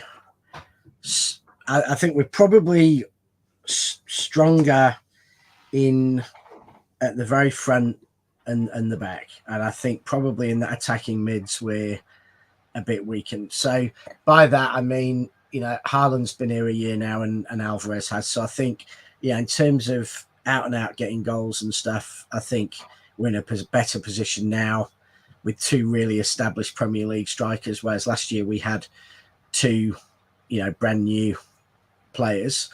I think at the back, the change in defence through last season really only came, through in the last few months of last season. We go into next season with that stability, but I think Kovacic has slightly strengthened that defensive midfield option, and Nunes too have given us definitely a bit more strength in backup to Rodri, and the form of the defence, Akanji being established here, and then bringing in the best young defender in the world arguably into our back, I think it strengthens there. But I think where we're not as strong, and it has been our greatest strength probably throughout, I'd actually say throughout the era since 2012, I think the difference between us and the other Premier League teams that's been biggest has been in attacking midfield, and whether that's going back to Yaya and Silva, back there, or whether it's De Bruyne and Gundogan, Bernardo, etc. I think that has been our strength, and I think quite clearly we had to play. We're going to have to cover De Bruyne for half a season. We haven't got Gundogan anymore, and we're going to have to play football without a David Silva, a Gundogan, a De Bruyne in the team, which we haven't had to do for a decade. So I think that's where we probably are a bit weaker. And then overall, I think, having won the treble last year, I think that will strengthen us mentally, and that it takes pressure off. But I think the flip side of that is, does it take a little bit of hunger away? So I think in that sense, I think the biggest difference for me actually is amongst the fans. The fans seem a lot more relaxed. I think that some of the tension among fans, I think, eased a bit after winning the Champions League, because it's, the first time was always going to be the hardest, the most nerve-wracking. I think the final showed that, where, you could just see the tension. The fans who are around you could see it at the game, and I think that lifting off is a big thing for the players, the manager, the fans, and that bit of experience that we know we can do it. So I guess in answer, I might say we might be a fractionally tiny bit stronger, because I think what we've gained in defence and having an established attack is probably a little bit more than what we've lost in attacking midfield, but it's close. Rich, yeah, if you want to go back to that final in Istanbul, I think it's safe to say the reason everybody was nervous is because we drank the bloody bar dry in the fan zone about 4 hours before kickoff, so everybody was sober as hell by the time the kickoff came around. If we knew that was going to be the case, everybody would have just hired a car, so then we wouldn't have to worry about the bloody dilemmas with the buses and the metro. So, if we knew that information, if we knew what was going to happen beforehand, I think we would have all had a designated driver. So, but look, no, a bit off topic there. But look, yeah, talking about saying have we got weaker? Well, would that be a question that's better answered or held off until the end of the season? Because you know, what are they going to say? We got weaker because, you know, we didn't win another treble or something? Like, there's going to be a slight drop off, and the drop off is going to be in the fact that we're not going to be able to replicate the trophy or the haul that we had from the previous season. I think, you know, and it's funny too for me for people to say, have City gotten weaker when we're the only team that's got a 100% record in the league, so already 4 matches in. So, you know, like for me, are they saying we're weaker because they're questioning where some of our goal source is going to come from with Mahrez gone and Gundogan gone?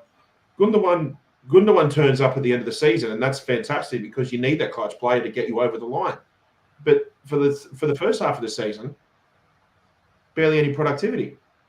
Riyad Mahrez was reverse. He put in good performances at the start of the season, but he wasn't called upon for a majority of games in the second half. So, you know, if you're gonna talk about it from that perspective, then, you know, well, then obviously we've gone and done signings that wouldn't necessarily a like for like replacements, but they're good to sort of come in and provide a sort of similar sort of role in a way.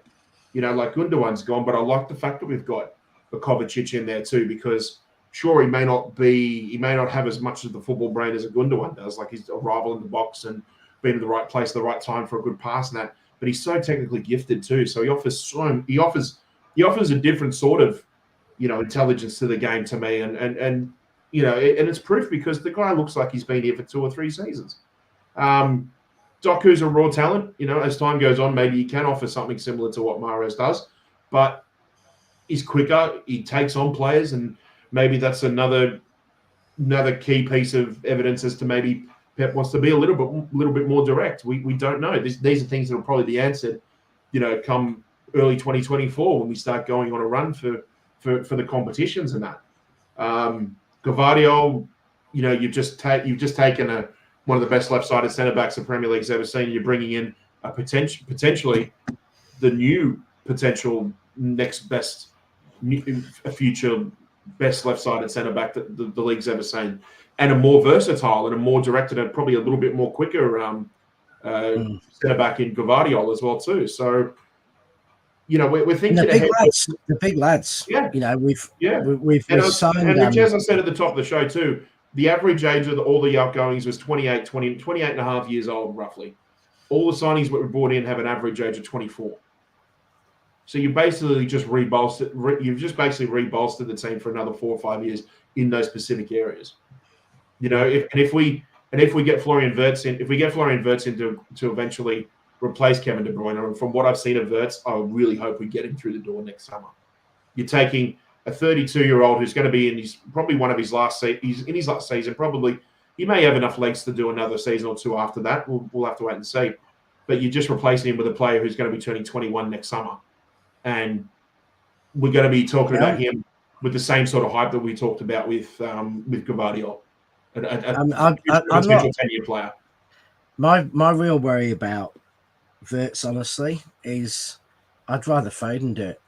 I really would, and I'm not sure Wirtz and Foden does work. I think. I mean, can't say obviously Pep or the coaching staff would know better than that, but I want Foden to get a chance to really nail that spot down. I think Foden has, you know, I genuinely think of all the young attacking midfielders in world football, Foden has the most talent, and I would like to see him really given the chance to and having the luck with his health and with his fitness and everything else to really get a chance to give it a go, because, you know, I think there are other inferior players who are getting absolutely hyped up and they're getting the chance to play week in, week out in exactly the same position.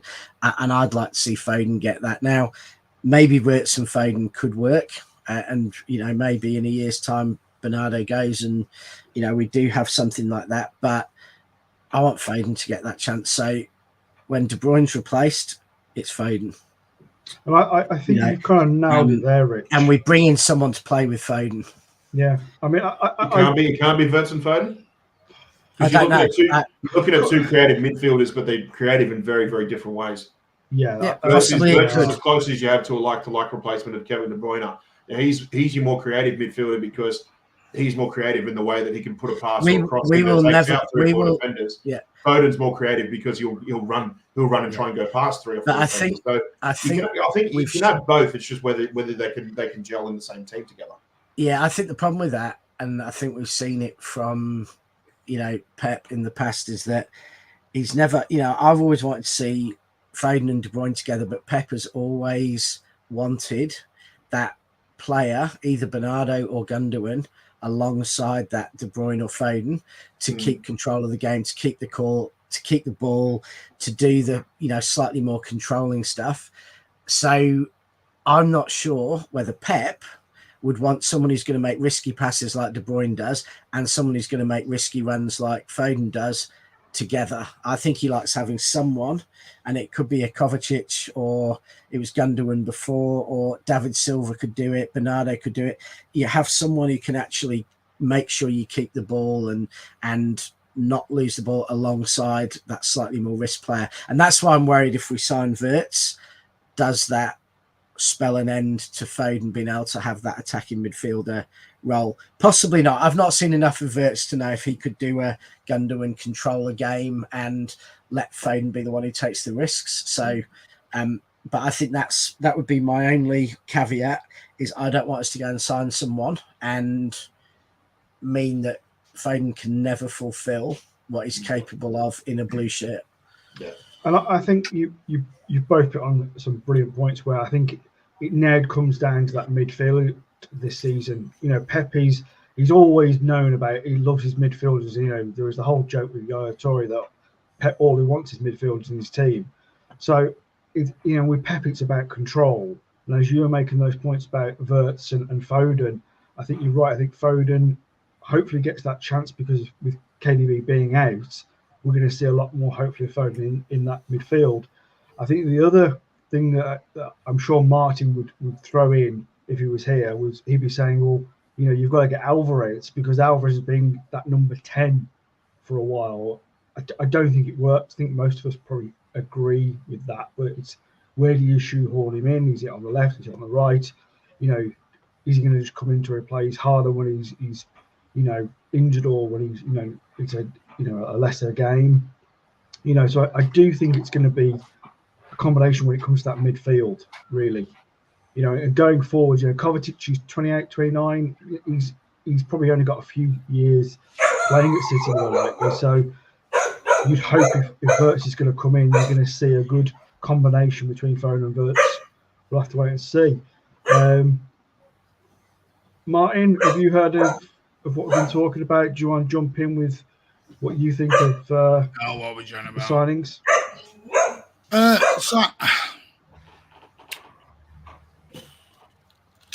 I look at the midfield. I think what we've done, the midfield's actually stronger.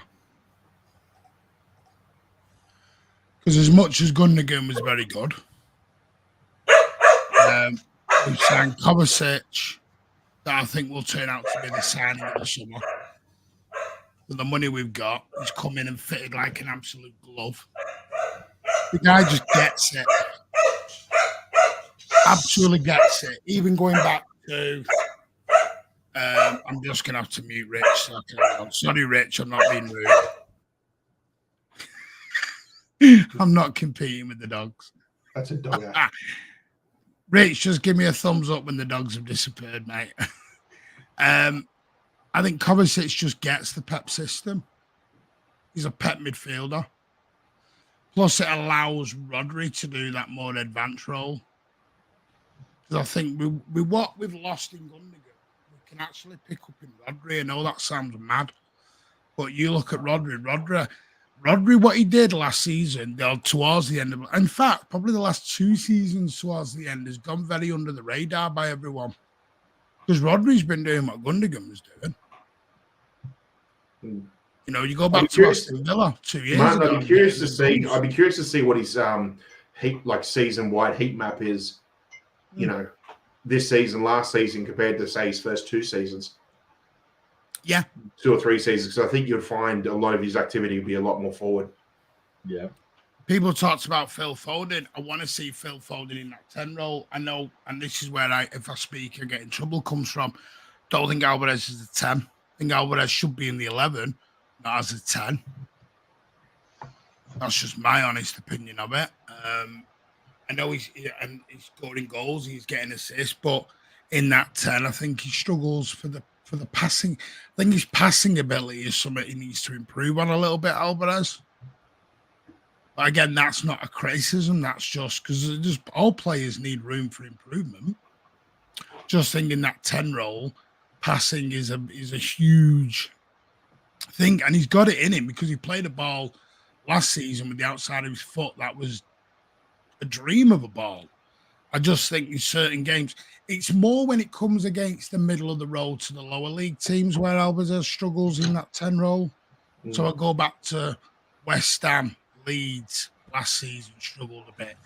Fulham. I'm thinking cup games against Championship as well. Fulham struggled a little bit. I think when you're playing them low block teams, that part you bust with 9, I think Alvarez struggles to find the space then. I think you could play Alvarez in a 10, for example, against the United, a Liverpool, and Arsenal, because he's got the room then. You've got the room to manoeuvre, especially on the wide where, like Doku said, you double up on him.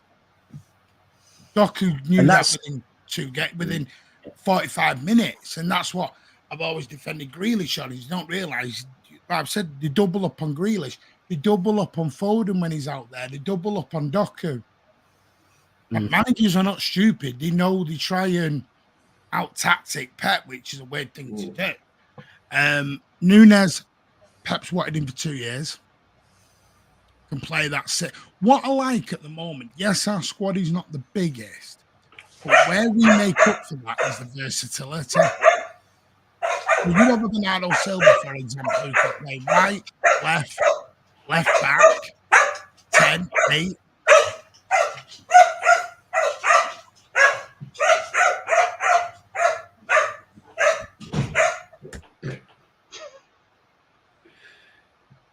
We need to start getting. I need to get image rights and copyrights through. Let the dogs out, so we can play that. You need to actually get Google Translate so that you can hear what they're saying. No, Martin doesn't want that because he knows the opinions of the dogs are better. Yeah, they agree with Martin a bit too often for my liking. I speak dog. No, hang on, that's going to come across. Oh, God. Anyway, the dog whisperer. Good job, my missus is asleep. Anyway, so Nunes I like because he can play 8, 6, even a bit more. I think that's where the Rice thing fell down because Pep doesn't like a player who can just play one position. He likes a player who can play 2 or 3. So this is why I never get really panicky when I see these like Mahrez is left. Why? So what? Thank him for the service. We've got 2 or 3 players that can go into the Mahrez role. We've got our players. So it's why it's really weird, but it's why when we get injuries, we don't seem to suffer as much. Because we have these players who you don't even imagine just go in and fill that space. And that's what I love about all of this versatility. Because when you've got, and I'd say it's probably, apart from Haaland, and probably Ake, most of our squad can play 2 or 3 positions. Edison could go into midfield if he bloody really wanted to and play the gambling striker. game. No, but you know, this is what, our squad is so unique in terms of its versatility. Kyle Walker, you look at that first half against Fulham, for example. You had Kyle Walker who went into the back 3. So Akanji went into the midfield, and then you had Doku on the right, Foden on the left. Then second half, when you watch Doku and Foden switch, Walker, what does Walker do? If you actually look at that second half against Fulham, Walker was the right winger. Foden had come in a bit, had come in as sort of a fake shadow 10 role. Wasn't really on the right. Yeah. Walker was doing the wing stuff, and that's what I meant by you can't play Walker and Doku doing the same role. got to invert Walker or put him in the back three and invert Akanji. Don't know how I feel about the Akanji inversion yet. I've got to watch a bit more of that. I've got to see whether that is a long-term goal to that at some point. But funnily enough, despite us being a bit smaller, I think we're stronger. I really do. By the way, is John Stones out and KDB out yet? That have yet to come back in. We've won 4 on the bounce, and probably your best ball playing centre backs out, and one of the world's greatest number 10s are out, and you won 4 out of 4. I can't wait to see Stonesy back. Jesus. I think he's. Good luck to the rest of the league. Thanks very much. Is Stones back for West Ham? Apparently so. I'm so glad Gareth Southgate played that scratch team. By the way, Gareth Southgate, you are shit. Get out of my country. Get out of my country's job. You are shit. Get out of it. Are we going to talk about what's been the headline? No, news? Pepe's not going into England. End of. Right, that's that bit covered. Just a quick one. When you were off camera too, we also mentioned about future signings and where they can play. And I did mention about City were showing some interest in Florian Wirtz. But Rich did put up a point there where he thought, is there room for Wirtz when you've already got to create one? Is there room for one creative midfielder in Wirtz when you're already going to have another creative midfielder in there with Phil Foden? And Mark, what would you say about that? Yeah. KDB is going to lose one thing as he gets older, and that's his speed. True. So what's the ideal thing to do with KDB? Drop him deeper. Drop him right back, play him. Because if you look at what Edison does at the moment, Edison plays the ball to where? Plays out to the inverted nurse or Rodri or whoever, pinball. Yeah? We play that 30-yard diagonal ball. What's to stop KDB becoming our quarterback? Nothing, but I think it's you got a slightly different topic on it in that I guess my view is that I'm just answering his question, Rich. I'm not. No. This is what we discussed before. You mean I've gone to a different thinking? No, yeah, well, no, not so much because you're really talking then about taking Rodri out of the lineup. No, I mean pushing Rodri forward. Well, then, if you do that, you can't play Foden, and if you play Rodri there, you can't play Foden and Wirtz together. And that was you do, Rich. Hang on, Rich. When I said all this last year, what was your words? Rotate. We all play different. Well, different. Yeah. Don't you turn into me this season? You can rotate. Into you. That ain't going to be fun. No, you can rotate, but I guess my point. I think the League Cup's a write-off. People need to write the League Cup off because we can't. The longer we go, the worse it's going to be. Martin, I guess the question was, and this is, I guess, strong view: would you risk writing off Foden's chance to make the attacking midfield role his own by bringing in someone who might limit Foden's chance to really play there and push Foden onto the wing? Because for me, I want to see Foden starting 30 games a season in the midfield, and I would rather we sign a midfielder who can really work with him, rather than someone to really potentially knock him out the side. And I don't know, I haven't seen enough about Wirtz to see whether he could do a Gundogan role, allow Phil to be the risk taker, allow Phil to be the one who we allow to lose the ball and have that controlling player alongside him. Because I think the reason we've never seen Foden and De Bruyne is because Pep doesn't want two players there who lose the ball by taking a run or a risky pass. And so therefore, for me, I want to see Foden. I don't think we've quite worked it out, but it's going to be, you assume, Kovacic, Nunez or Bernardo. Okay. Let me throw the 4 games you watched. Who's actually been the one advancing more? Well, it's been Kovacic and Rodri swapping almost. That's my point. Only in our heads, we've got Rodri staying at 6 and nothing but 6. Yeah. But that can happen. But then you can't play Rodri and De Bruyne and Wirtz. No, I don't. De Bruyne can't play 60 games anymore. De Bruyne has to become a very limited player when he gets back. And I know some are going to kill me for that right now and throwing coffee and all sorts at your screen. You'll break them. The simple fact is, KDB's 32. Yes, if he wants to, like he has said today or yesterday, wants to play to his 36, 37, then he's got to limit his games down. For 3-4 years on the bounce, he has finished each season with an injury. How many times have we said on this show, since this channel's existence, we think he's playing with an injury? Every single season. I'm sick of saying it. I'm just going to put a tab on bottom. KDB's injured, by the way, because it's easier. Yeah. Modric and Cruz aren't playing every 3 days. Yeah. Yeah, the thing is with KDB, he's being sensible with it so they can still be effective, yeah. Yeah, but he's got this drive, and he's just thought right, isn't he, that I want to play every game, and you can't blame him for that mentality because he has been the best midfielder in the league in Europe for the last 5-6 years now. There's no denying that. But you're right, time does catch up on everybody, and it's over the last 2 seasons especially. It's caught up with an injury that's just put him completely out. Yeah, I honestly think we're a bit stronger. We're lighter in numbers. My only gripe this summer is very clear. I would have liked to have kept some EDS players because I'm a sentimental bastard and I want to keep some EDS. That's my only gripe, but I know deep down we're a different club now. I'm not stupid.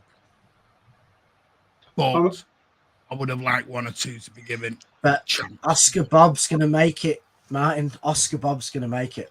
That's our new hope. We've been saying it for years. Do you know what? And then next season, another name will appear. He's going to make it, and we'll just keep rolling round because what we're doing as City fans, we're gripping to. This is going to sound so. Yeah. We're gripping to any young player that comes through the ranks. Because you know why? That's our dream as fans. Our dream as fans is us in the EDS coming through and playing for our beloved Manchester City. I just want Grealish to give up his shirt number so we can call him 10 Bob. Or I can get 10 Bob on my shirt. Yeah. How much was that, 10 Bob? 10 Bob. I think when Wirtz comes in, De Bruyne leaves, maximise the amount of money we can get for him. Here's a question for you all. If we'd have found out about the Saudi bid and they'd have bid 200 million quid, I just want a yes or a no between all of you. Would you? You're saying this question was thrown out there on Blue Moon. This question was thrown. Mark, this question was thrown out on Blue Moon podcast. Blue Moon said the same thing. Just yes or no. Would you have sold KDB for 200 million? Yeah. Was that? No. Huh? Oh God. It's easier to say yes now that he's injured. But I could say no. I could say no tomorrow. I don't know. I'm undecided. I'm going to say yes all day long. Does your answer have anything to do with obviously the Salah with Salah and all the rumors going there, given his importance to the team? No, I just. Do you factor it in at all? No, for me, I think Salah is every player has a value. Hmm. Yeah. I think Salah. I think there's 2 things that say selling De Bruyne is a lot less of a big deal than selling Salah. Salah to me is a lot more important to Liverpool than De Bruyne is to City. I think people who don't watch City a lot think that De Bruyne is head and shoulders above everyone else on the team. Actually, quite a few seasons, De Bruyne's been injured and out at crucial moments. I think in the run into the treble, he was injured and not nowhere near his best. So I don't think that De Bruyne is anywhere near as central to us as Salah is to Liverpool. And the other thing is I don't think without De Bruyne we'd be in serious danger of missing out on top 4 and therefore losing 100 million in European money. Whereas I think losing Salah for Liverpool, especially given where they finished last year, could be the difference between Champions League football or not. So when Liverpool were offered that money, they have to think, well, we could say yes, but we could lose over half that money in one season if that costs us Champions League football. And we lose by far our best player for the last 5 years. Whereas and he's a year and a half younger than Kev, isn't he? So to me, the De Bruyne decision would be a lot easier to say yes to than the Salah decision. Just and that's not Rich calling KDB crap. That's because I team think is so good collectively. I think he's a world class attacking. Basically, Rich is actually giving a backhanded slap to Liverpool by saying they rely on their one player. We don't. Okay, can I just say, by the way, top of the league, it's not about home ties. It's about when the ties are. Because the quarterfinal ties the same date we're out in Saudi Arabia. And we ain't got two teams unless we play the EDS. And they're not going to move it because look at Liverpool in 2019. Yeah. They played the entire academy against Aston Villa. Come join us Thursday night. I've got a real question. I've got a topic that you're all going to love. Is about this new World Club blah blah blah Cup in 2025 when we play in June and July. Because that season the players won't be having a rest. We'll be playing 12 months of football. There's also a bigger squad.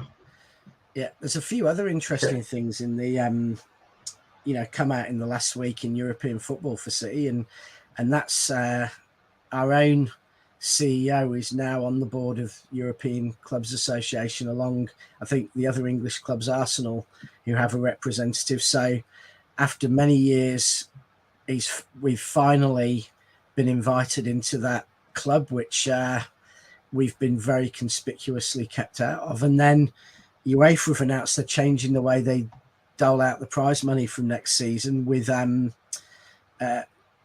instead of having 10 years performance in Europe to decide payments, it's going to go to 5 years. And that moves City from ranking 5th to ranking 1st. So two kind of big calls in European football, at least, that actually, go against the old clubs and possibly favour City, which is interesting. Yeah, more to come on that one, I suspect, but it's definitely and City have been quietly smiling about it. Yeah, it's. Can I just because Martin, you asked the question of yes or no about keeping KDB. I was the one I just gave you the one-word answer. So my defence to keeping him is I just love watching him play. And yes, I know, Rich, your arguments are right. I don't disagree with any point you said, but he is just the best, one of the best players, if not the best, to watch out on that field. Every time I go out and see him, I'm amazed at what he can do with the ball, and that's my reason for keeping him ultimately. And Ozzy, I think we were asked to give a one-word answer. I think the true answer is that we'd probably all give is we would let Kevin ultimately decide. If we had the offer, we would let Kevin decide. And if he wanted to stay and finish his career at City, we'd all support him and we'd love it. But if he wanted to go and make a fortune and help his entire family retire, we'd support him. And that's probably the truth for 90% of City fans, that, we'd let, like Mahrez, no one had ill feelings to Mahrez going.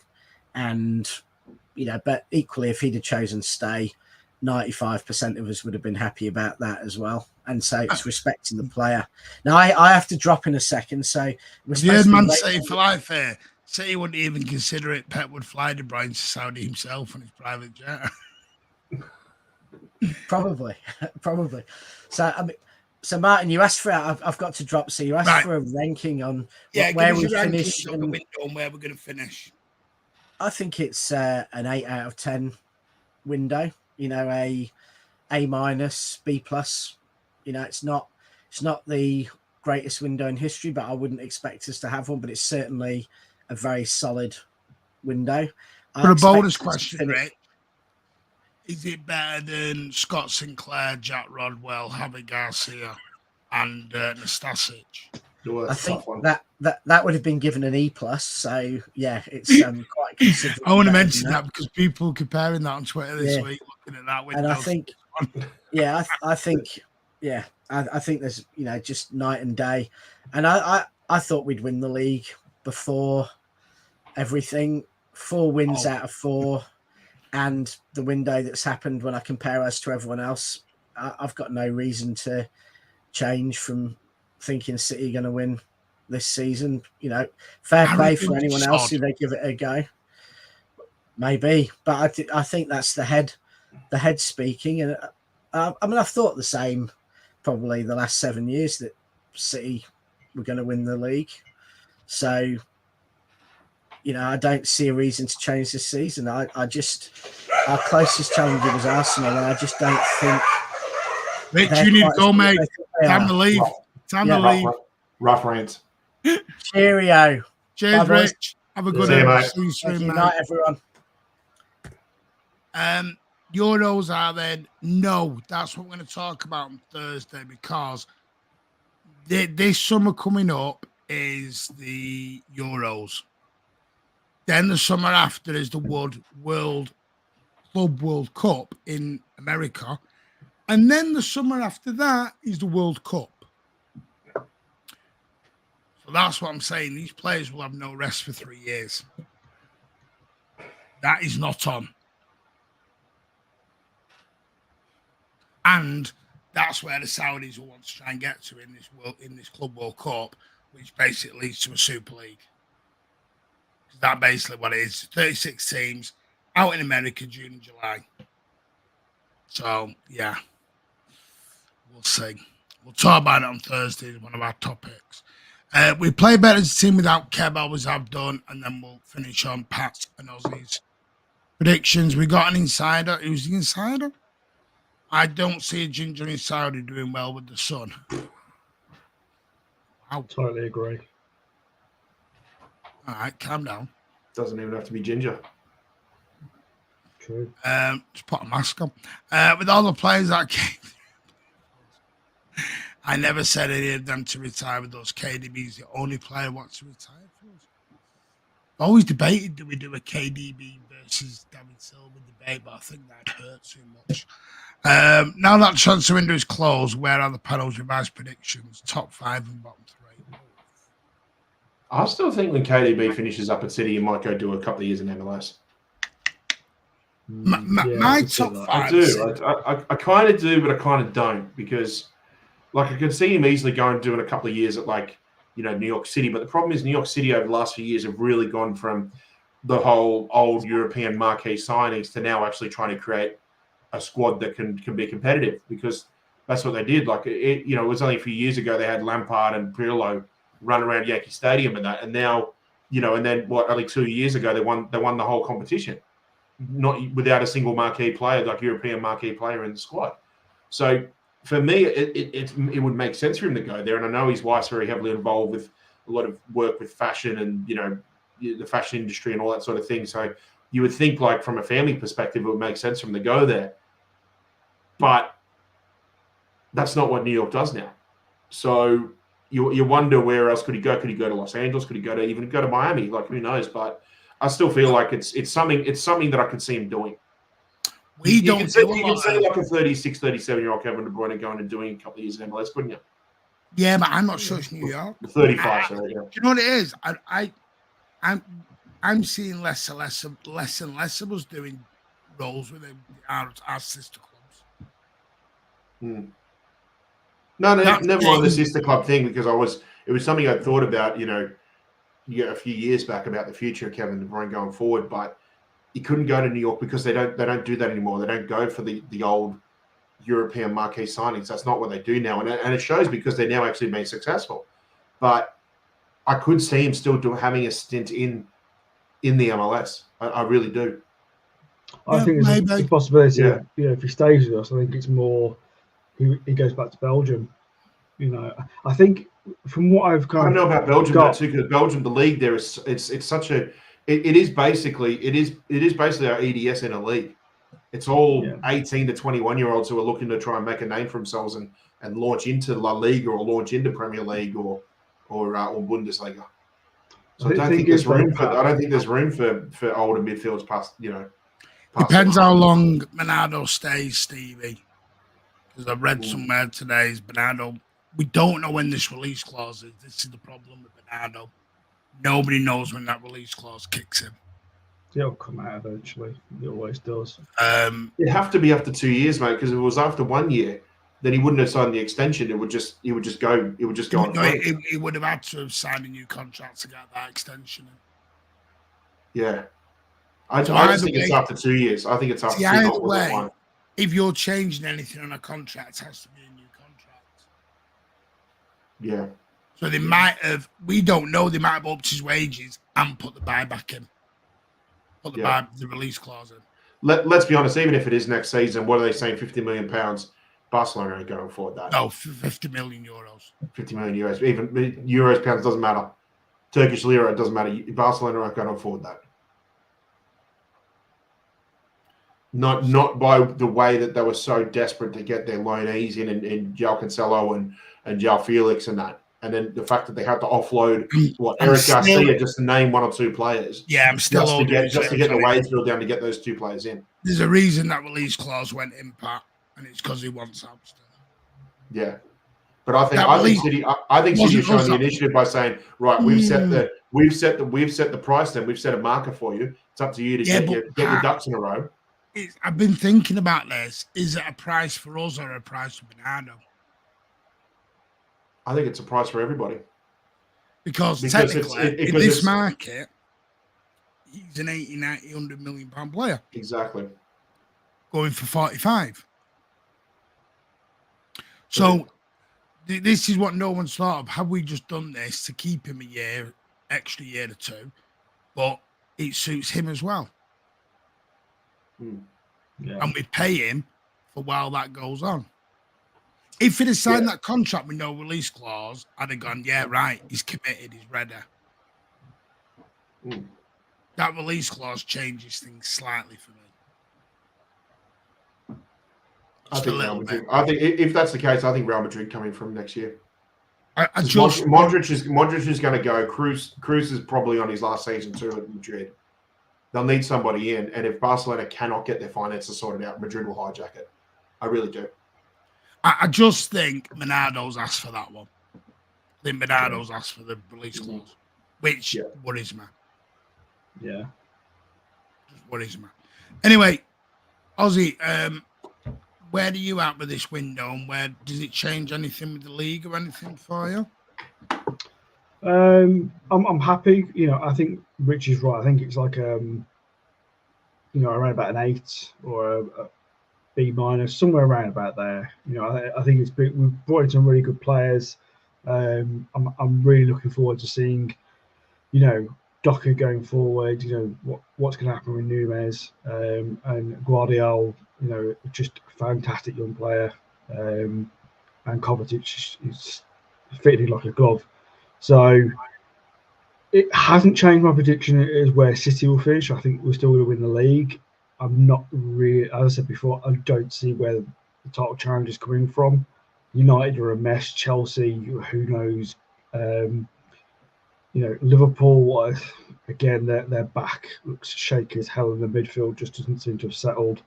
And Arsenal have got a lot of pressure on them, because Arsenal have last season, it was no one saw that coming in some respects. I think this season now they're spending money. I think it's make or break. I think that pressure is eventually going to get to them at some point, whether that's at Christmas or what happened same time last year, where they just started falling away because the pressure got too much. We'll see. But I think City, I see them kind of just going out there and winning it in double-figure points. Because and that's not me being arrogant. I just really don't see. I think there's something to what Kyle Walker said about he wants to do a 17-18 set. He wants to do a Centurion season again, not the 100 points, but basically have it wrapped up pretty close to wrapped up by the new year. Yeah. But why is it we're always chasing? Let's get out there and get it won early. Yeah. Yeah. Well, we want to replicate the end of season form at the start of the season. Because when you think about it, if you take away the Centurion season, the last time we ever had a league-winning season where we started out of the gates hot was probably 11-12 season. Because if you think about it, all the way up until probably, what is it, about October or after the 6-1, the only points we dropped was, I believe it was away at Fulham. And that was early on. That was like about game week 2 or 3, wasn't it? No, we got beat by Arsenal and everything. If you And remember, Spurs. Pat, I'm saying the 11-12 season, we had a really good yeah, good but start. it wasn't the 11th because we were 8 points behind with 4 games to go. No, I'm talking about the start of the season, Martin, because no, but that's what Walker means is you don't want to be catching up at the end of the season. No, I totally get that. But what I'm saying is having a hot start to the season like we did then. And I'm trying to think the only other time we had a hot start to the season, besides 17-18, was, as I said, Centurions, was probably 11-12.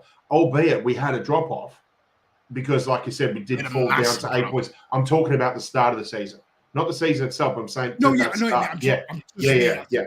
exactly what I'm referring to. Do it and get it won. We didn't do it under Mancini. We had that blistering start, and then after Christmas, we fell off a cliff. That's what I'm referring to. Just I don't that know start. why we did it. We just did it. We fell off the cliff. I'm referring to just that. I'm referring to just that start because we're a much better squad now. We can take that start and we'll pat onto it. We'll launch. What I'm saying is, I think the only time we've started well and gone on to win the league was 17-18. That was the one we've got a Centurions. Other than that, by the end, we've been chasing. Do you know what I want to see? And I don't think we've had it yet. When you think about all the league wins we've had since 11-12, we haven't had a single league win where we've actually been able to win it like in the home ground, not on the final day. You think about it. There's never been one where it's just like we've had a win against somebody, with like 3 or 4 games to play, and we've had a win at home. It's always been we've either won it on the final day, or the opposing team, whatever team was second place, has had a loss, which made it mathematic. We've won it mathematically without kicking a ball. Because you think about it, 11-12, final day. 13-14, final day, West Ham. 17-18, we should have won it at home, the derby, but we didn't. We won away at Spurs, and then United lost at home to West Brom. 18-19 was final day. 2021 wasn't final day, but we won it because United had lost to Leicester at home.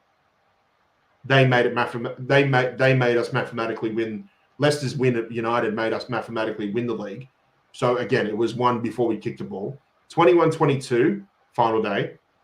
22-23 was the Arsenal had lost to Forest. We haven't had a single one where we've actually won a league with games to spare, and we've won it by winning at home. Yeah, because Arsenal. Would it be nice? Be nice to do it this year for a change. Yeah. My bottom 3 though, I think has changed. If I'm honest, I still pick Luton.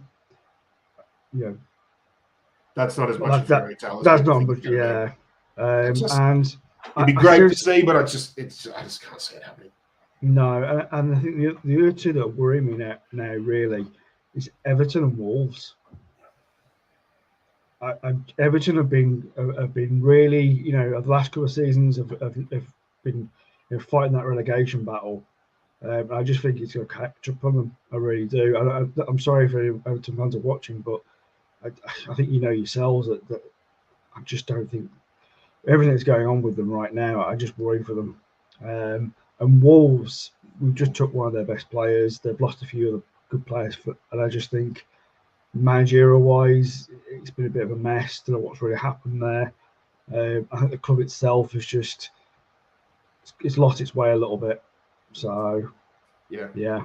At the pub the other day before the Fulham game, my mate Steve is a local there. He's a proper Merseyside, proper blue, proper Evertonian. That, and he was saying to me, he said at this point in the season right now, he's just hoping that they can be the best of the bad bunch, because he thinks there's more than 3 clubs that are in that bad bunch group right now, and he's just hoping that they can be the best of them.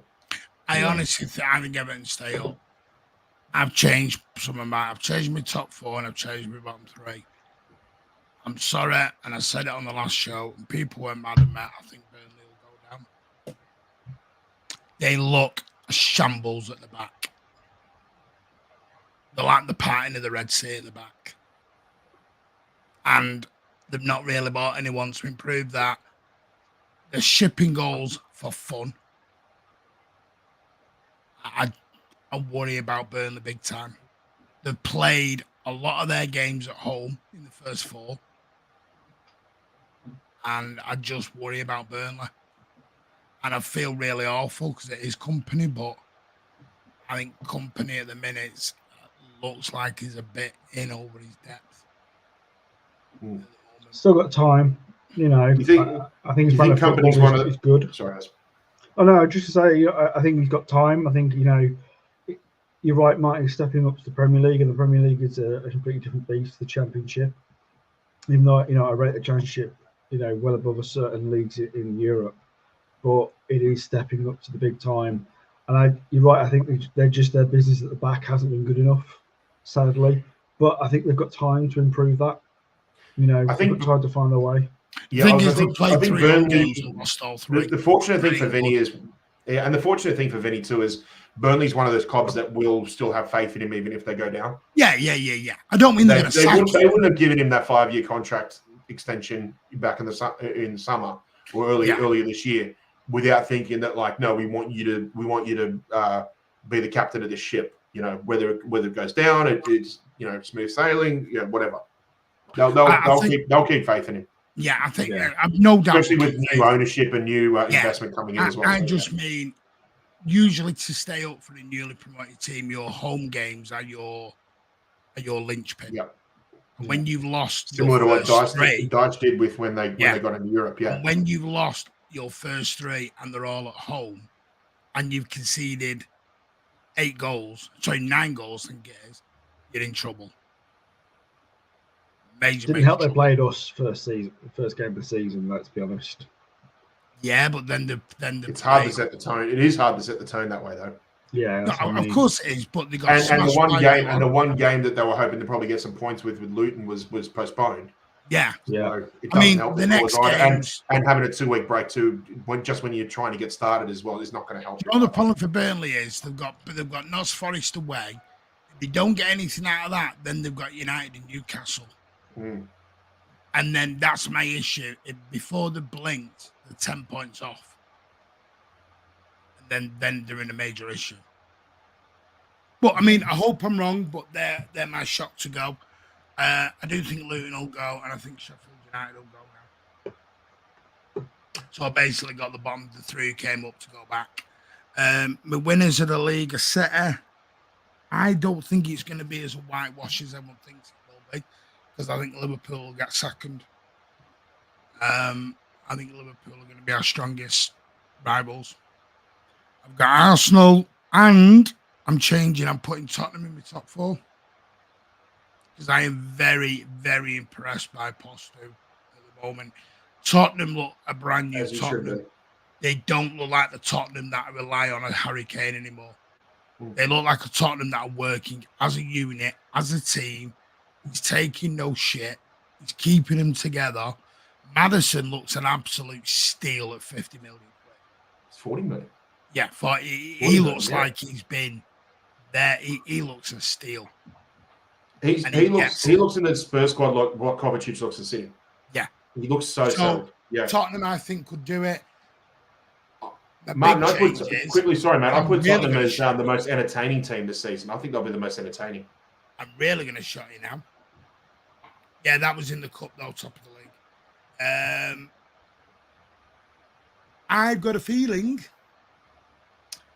I've took Newcastle out of my top 6. I think they'll finish 7th or 8th, 9th. Do you put them there because you feel like maybe teams are starting to figure them out after their first season success? I'm sticking my neck out. I don't think Eddie Howe sees the season out. I'm still sticking to my prediction. I think Chelsea are sacking another manager. I just feel they are still shambles. One of them will go. Poch or Howe will go. I think it'll be Poch. I think Howe. I'm not quite on the level of Martin. I think they've still got a time to I think the Champions League is one of those things where they've got to get used to a bit. It definitely will affect them, I think, in the league status, but I don't think it'll be as bad as going down to 8th or 9th. I think it's just if they're knocked out early, then I think they can pick up some form for the Premier League. But yeah, Ozzy, if Chelsea follow a similar trend to how they've started this season, I could easily see Poch going, and then I would not be surprised if Bowley Alan's almost back blank. in Newcastle. I reckon Bowley will blank check to get Nagelsmann in. I think he could blank check to get Nagelsmann in. Who's going to get the blank check out? Bowley. Oh, Bowley. sorry. Bowley's getting no check out. Clear Lake upon PIF. Yeah. or Bowley Flick, doesn't sign no checks for Chelsea. Sorry. or Hansi Yeah, Flick. I think I I reckon they can blank check to get Nagelsmann in, and he might be able to do some good things because he is quite. We've only played 4 manager, games. It's too early. So he's got Newcastle are making top 4, but even though they've lost 3 out of 4 and they've played crap in most of the games, we play decent in all our games and we're too early. Looks like Bruno Guimaraes is going to sign an extension, so that's a little bit of a positive, I suppose. But do you know what it is with Newcastle? And I'm going to sound really harsh. I don't think they've improved their team. From what you've seen so far, according to Alan. Yeah. Good lad. Alan had Man U finishing second. Man U will finish second bottom. Yeah. Honestly, and it's nothing against Newcastle. I just think, like I've said, from what I've been reading and watching over the last few weeks, they're in a very different path than us. They've took a whole different direction to us. Whereas we're in it for the community and everything else. Newcastle are not really doing that anymore. They're doing it for other reasons, it looks like. And maybe I'm wrong. Newcastle fans, come and let me know. But I honestly think it looks very different. When they're hosting Saudi internationals and their away kits, it's like, no, it looks a little bit different. Nothing like we did it. Face value, it looks a bit live football. Don't want to say what I think it looks like, but I'll get shouted at. So. If I speak, I get in trouble, as I say. And with Martin, I was under pressure like Hughes was for us. I think Mancini will end up at Newcastle. You're all looking at me now like, how? Oh, here we go. The Saudi connection again. Yeah. But why is Mancini manager of Saudi? I'll have you bet. No, I'm all right, mate. I'm saving money for Manchester in November. I don't want to do it. No, I didn't save my money. Who's your 3 to go, did you say? I'll probably go with you. I think what you said, Luton, Sheffield, and then, Burnley are just not looking that good at the moment. Here's a question to Alan. Name Probably one say player Wolves, at because Wolves Newcastle. are in a bit more of a dire situation than what people. Name one player think they at are. Newcastle you'd have at City, Alan, to replace any of ours. Not one. I might take Bruno to sit on the bench. Yeah, I do feel for Wolves. I really do. I think, He's getting like out of that subject quick. It does sound like we've got an agenda against Newcastle. I don't like Newcastle. Some of the fans have annoyed me with their arrogance, but I think they've got to run before the walk before the running. But anyway, who you saying, Oz? No, just filling on Pat what he was saying about Wolves. I don't think a lot of people are seeing the true extent of how Wolves are in a bit of a mess right now. So that's why I do worry about them. Yeah, when are the Ballon d'Or awards? Still dangling over their heads. What date's the Ballon d'Or? It's not far off now, is it? Late October, I think. Yeah. We all know who's doing that. There have been some interesting comments though. That, I can't remember who it was, but I think it was one of the ESPN presenters was saying, if Haaland doesn't win. Oh, Craig Burley. Yeah, Burley. Yeah, that was it. Yeah. He said if he doesn't win, Haaland should never go to an award ceremony for them ever again. They're not going to win. It's criminal. But yeah, Because with FIFA, the World Cup host holds so much sway, and the fact that arguably the greatest of all time has finally won that and achieved everything in football, that's why he's going to get it. Sadly, the person I don't agree with it, but I accept it because obviously Messi is just amazing. That's why I have no interest in the awards because it's a FIFA fix. Yep. No interest in it. What the Ballon d'Or is similar to, and I only found this growing up as well. Like when you look at like the Academy Awards and the Golden Globes. The Golden Globes is just something that is basically awarded to an actor or actress because they decided to, I don't know if it's through like the Screenwriters Guild or anything like that, but they basically decide to like wine and dine like a bunch of journalists just for them to get their picks, for them to get the pick for that particular award. Oh. The Ballon d'Or is just a similar thing too. It's just journalists who wax lyrical about a certain player because they did something, and they basically help influence FIFA into deciding what the pick's going to be. By the way, can I just say though, like the Ballon d'Or is supposed to reflect on their club and how they play for the club, not their country. no, it's a whole year. It's a year of football. Yeah, but what I'm saying is that it mainly is supposed to be focused on the club football, not international. No, it's meant to do That's both. everything. It's everything. Everything. So in that case, really, okay. as much as people say Messi, then there's also an argument for Rodri because Rodri did everything at The other club thing level is, and won an accolade at international level too. Well, hang on, like, like Joel- how many players have we got in the top 10? Like for us, for one of our players not to win it, I think is criminal. Well, it's seven in the top. I don't- Seven in the top you know who's 30. going to win it. Seven in the It's top fixed. 30. Seven in the top 30. We said this 3 months ago. It's fixed. Messi's going to win it. It's his last year. He can win it.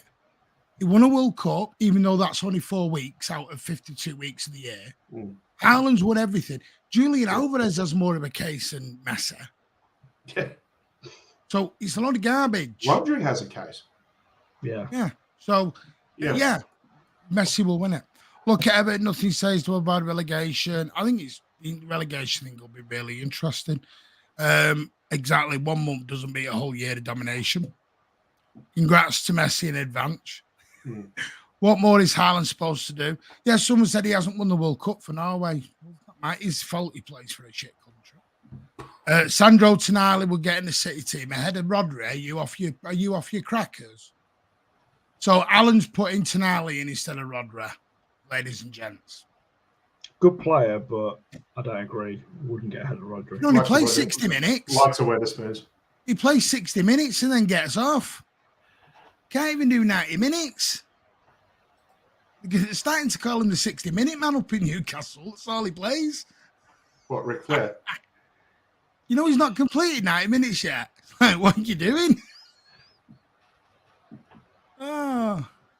Yeah, you wonder if I never hold hope for the Ballon d'Or with anybody in a blue shirt, but you wonder if they turn around to Haaland and say, well, if you have a similar season this season to what you did last, then you're probably eschewing for the award. So okay, so let's go and win back-to-back trebles. Yeah, sure, no worries.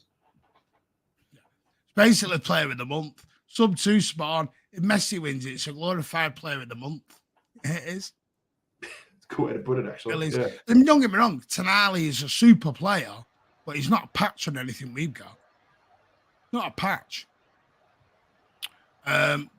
What does Rodriguez do with Spain, Pat? We going down? Is that something to do with the women's? Because I'm not going down that road. I'm avoiding. No, does he mean Rodri with Spain? Well, he won the. Rodri, yeah. He won the Nations League, and I think he was like man of the match in the final, and I think he also got like player of the tournament too. Did you just say the friggin' Nation? Well, it's something. Friggin' hell, yeah. It's something. He won It's the something. windscreen trophy. Players get considered for UEFA Player of the Season. Like Declan Rice got points for Player of the Season because of the Conference League. How long has the Conference League been going for? 2 seasons. It's a contributing West Ham factor. singing Champions of Europe. Good on them. Bless them. Yeah, they were singing Conference League Champions will never sing that to Chelsea. I mean, they were 3-1 up, so good on them. Yeah, good on them. He's a number 8. Well, it depends because he's sort of a 6 and 8 because him and Gameras have been swapping the role, Alan. Yeah, but all the Jordans are saying they want Bruno out of the 6 role. They want him playing further forward. Yeah, and this is the thing. Yeah. This is part of the problem. They want Tonali and Gameras to do the exact same bloody role, and they both can't. And not only that, I don't think he's better than Kovacic or Foden or anything we've got. Sorry, Alan. I think you need to go and get your season ticket up at Newcastle, mate, because you're loving them. It's a whole year of singular performance, not 1 month. That was a group. Exactly. It's a whole year's thing. No, it's a whole year award, but this is why I don't get hyped on it or upset, because what's the point? You know, what'll happen now is Haaland will win it because everyone's bitching about it, so Haaland will win it. So, hey, hell, we're all happy. It's like the Times put, was it the Times? Someone put a piece out about the Etihad becoming the most thingy main event stadium in the world, and everyone's gone mad about it because it's got the 20. By the way, you know, this 22,500 seater Co-op arena. Better than he's here again. Better than Nunes, as he was 4th choice. So was Diaz. Was he crap? Diaz was 4th choice. Was he crap?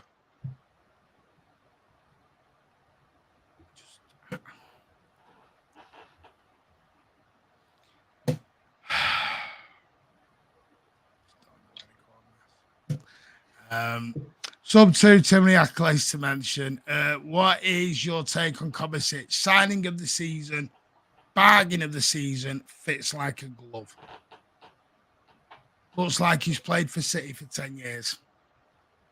Outstanding is Kovacic. Fortress, yes. Well, yeah, it is a fortress.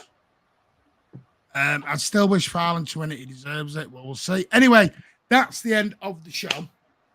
I want to say a big thank you to everyone in the chat. You are all superstars. Big thank you to Rich for joining us earlier. Pat, Ozzy, thank you, gentlemen. Thanks, Brian. Thanks, Pat. Thank you, Martin. Thanks again. Thanks, Ozzy. Yep. Another great show. We will be back now Thursday night, where we're going to talk all about West Ham preview. The preview is going back into the Thursday night chat. West Ham preview. We'll talk a little bit about the ideas for all these tournaments coming up, because that's going to be mad. And are we just leading down a Super League, but as in a Club World Cup Super League? And UEFA don't realise it. And then whatever subject any of the lads come up with will be all on Thursday night. Then are we playing Sunday this week? Sunday, innit? West Ham. I'll jump. Saturday. 16th. Yeah. We'll do something post-match for West Ham. Then, by the way, then we're into the Champions League, because there's Red Star Belgrade coming up. And then... Zvezda. Yeah. No, Red Star Belgrade. Then we've got Nottingham Forest at home. And then we've got Newcastle away in the Cup, which I am going to. I am taking my son up to Newcastle. I'm so going to get a warm reception up there. Hey-o. Yeah. So, yeah, fun games. Great show. Thank you so much. Bye, DC. Take care. Great as always. Bless you. And like I said, we just had a bit of a rest while it's been internationals. Yes, Martin, these bogus charges are attempted. Exactly. We'll talk about that as well. Because UEFA have come out, 2 lawyers from UEFA have come out and said that if the Premier League do go ahead with this, they will blow FFP wide apart. So 2 UEFA lawyers have said, be very careful, Premier League, where you go with this. Which makes you wonder if they must have read into something and thought, are you sure? It's going nowhere. I told you months ago it was going nowhere. Yep. You're not. We lose every time you're away. At least I go to games, mate. Anyway, swiftly moving on. Anyway, you sit there with your remote control. Anyway, and it's a joke for anyone who goes, you're having to go up, you're better than anyone else because you go to games. No, I'm not saying that. It's a joke.